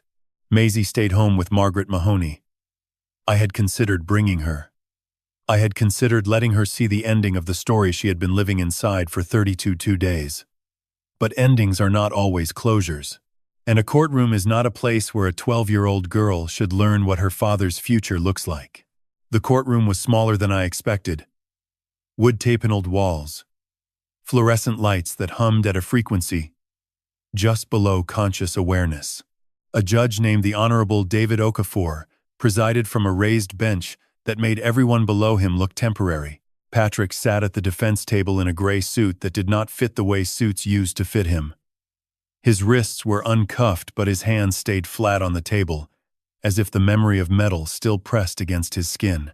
Jennifer Liu sat beside him with a yellow legal pad and a pen she never used. Chen spoke first. He presented the case in 11 minutes. Shell companies. Forged MRIs. Bribed physician. Fake suicide. Planned guardianship theft. $2.2 million in targeted assets. An elderly victim who had been manipulated through the most intimate act a parent can perform, the physical care of a child he believed was dying. Chen did not raise his voice. He did not need to. The facts were loud enough. Jennifer Liu spoke for 6 minutes. She described Patrick's debt, the gambling addiction, The crypto collapse. The pressure from lenders who charged 15% per month and did not send polite reminders. She did not excuse the crime. She asked the court to consider the desperation that preceded it. She used the word remorse 4 times. I counted. Then the judge asked if the victim wished to make a statement. I stood. I had not prepared remarks. I had tried 3 times at the kitchen table the night before, and each time the words collapsed into something that sounded either too angry or too sad or too careful. So I left the paper at home and decided to trust whatever came out of my mouth in the moment. The way a fisherman trusts the current when the engine fails. Your Honor, Patrick is my son. He is the only child I have. His mother, my wife, Dorothy, died 3 years ago, and when she died I promised her I would take care of him. I kept that promise. For 18 days I spooned him. I bathed him. I prayed beside his bed every night for God to let him walk again. He could walk the entire time. He listened to me pray, and he said nothing. I paused. The courtroom was silent. I could hear the fluorescent lights. I am not here to ask for mercy or punishment. I am here because my granddaughter asked me a question the night of the arrest. She asked me if her father ever loved us, or if that was a lie too. I told her that love and honesty are not the same thing, and her father lost the difference. I still believe that. I believe my son loves me. I believe he loved his mother. But I also believe that love without honesty is a house without a foundation, and eventually it falls, and the people inside get buried. I sat down. Red put his hand on my shoulder. He did not squeeze. He just rested it there the way you rest a hand on a boat rail when the harbor is rough, and you need to remind yourself that something solid still exists. Judge Okafor sentenced Patrick to 13 years in federal prison, 7 years for wire fraud, 4 years for conspiracy, 2 years for attempted elder abuse, to run consecutively. With good behavior, Patrick could be eligible for release in approximately 9 years. He would be 48. Maisie would be 21. Diane received 4 years. Conspiracy and accessory. She would serve her sentence at a federal facility in Connecticut. Carr received 5 years and permanent revocation of his medical license. Webb received 6 years. Cross received 3 years of probation. No prison time. Contingent on continued cooperation. When the judge finished, 2 marshals approached the defense table. Patrick stood. He turned and looked at me across the courtroom. 15 feet of polished wood floor separated us. He did not speak. He did not mouth a word. He simply looked at me with eyes that carried something I had not seen since the morning of the accident, when he opened them in the trauma bay and whispered, "Dad, I am sorry." Whether the sorrow was real then I would never know. Whether it was real now I could not tell, but it was there, sitting on his face like light on water, and I held it for as long as the marshals allowed, before they turned him toward the side door and led him away. Red drove me home. We did not speak for the first 40 minutes. Somewhere past the Peabody exit he cleared his throat. "You did good, Frank. I did what was necessary. Sometimes that is the same thing." I looked out the window at the gray December landscape rolling past.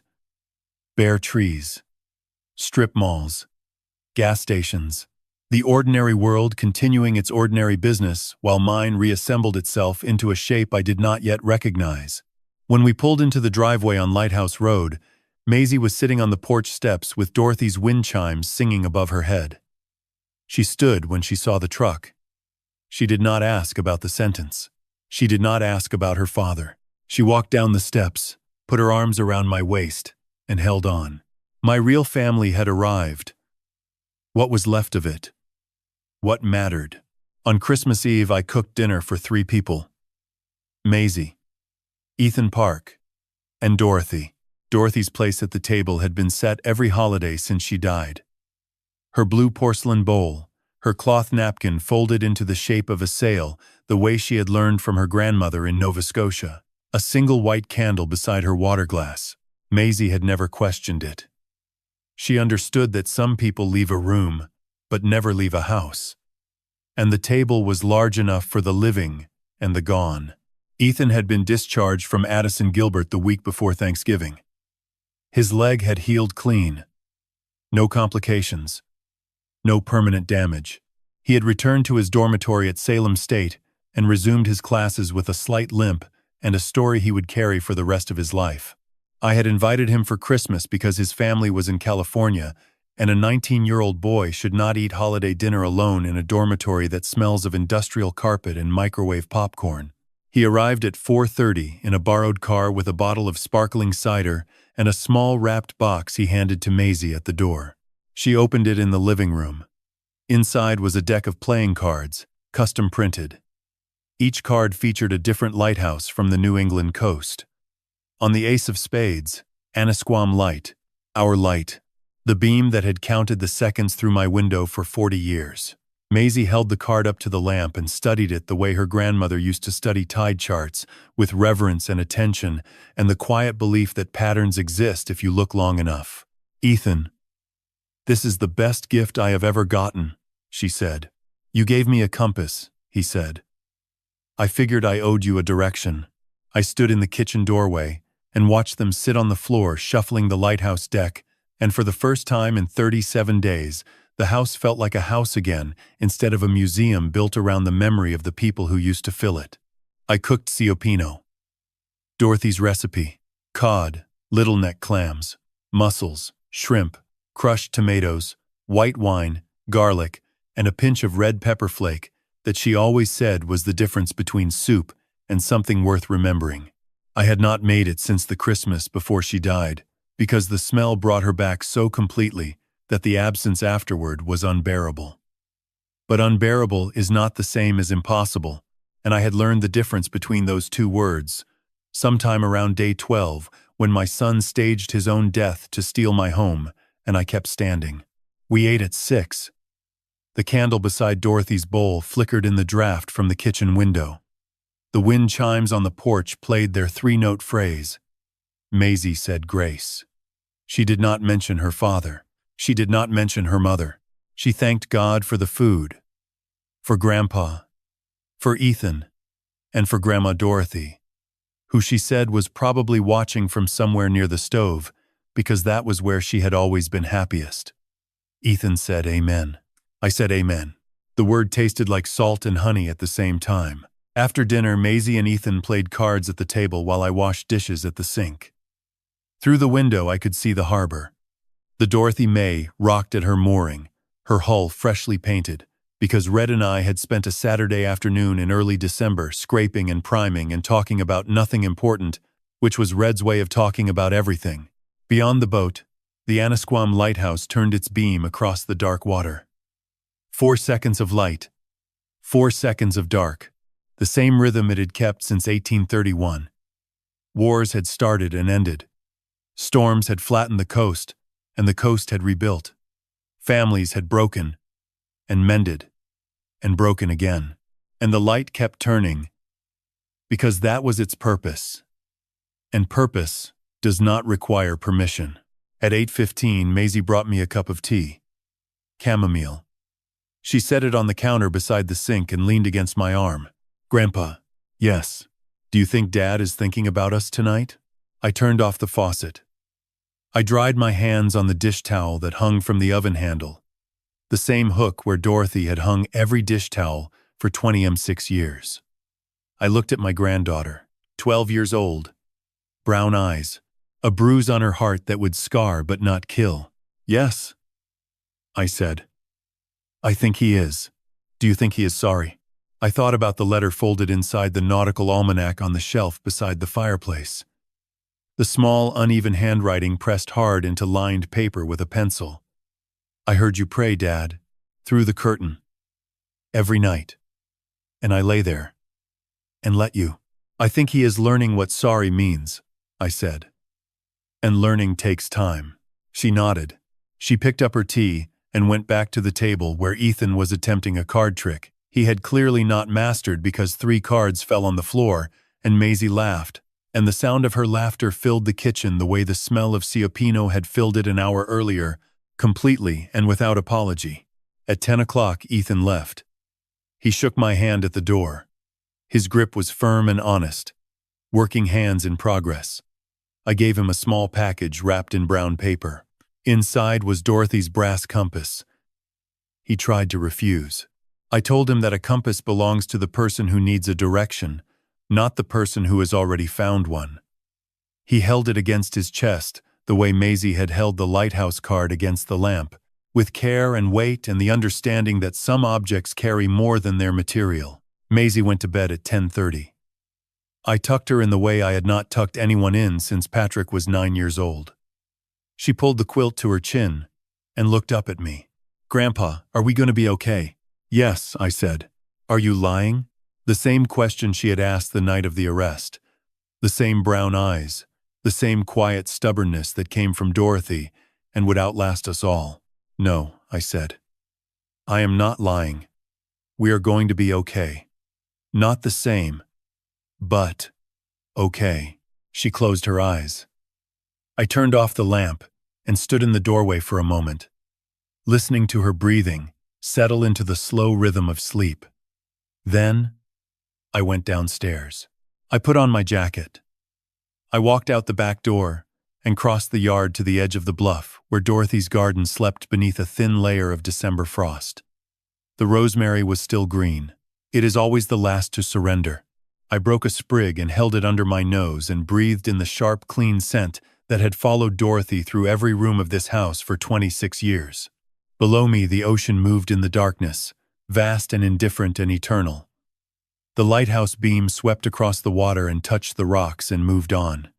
It did not stop for grief. It did not pause for betrayal. It did not dim because a man's son had broken his heart in a hospital room on a Tuesday afternoon in November. It simply turned, and turned, and turned. I am Frank Sullivan. I am 63 years old. I am a lighthouse keeper and a fisherman and a grandfather. My son is in prison. My wife is gone. My granddaughter sleeps upstairs in a house that almost was stolen from beneath her. And I am standing on a bluff above the Atlantic Ocean on Christmas Eve, holding a sprig of rosemary, watching a light that has not stopped shining in almost 200 years. The lighthouse does not stop shining because one ship lost its way. Neither will I.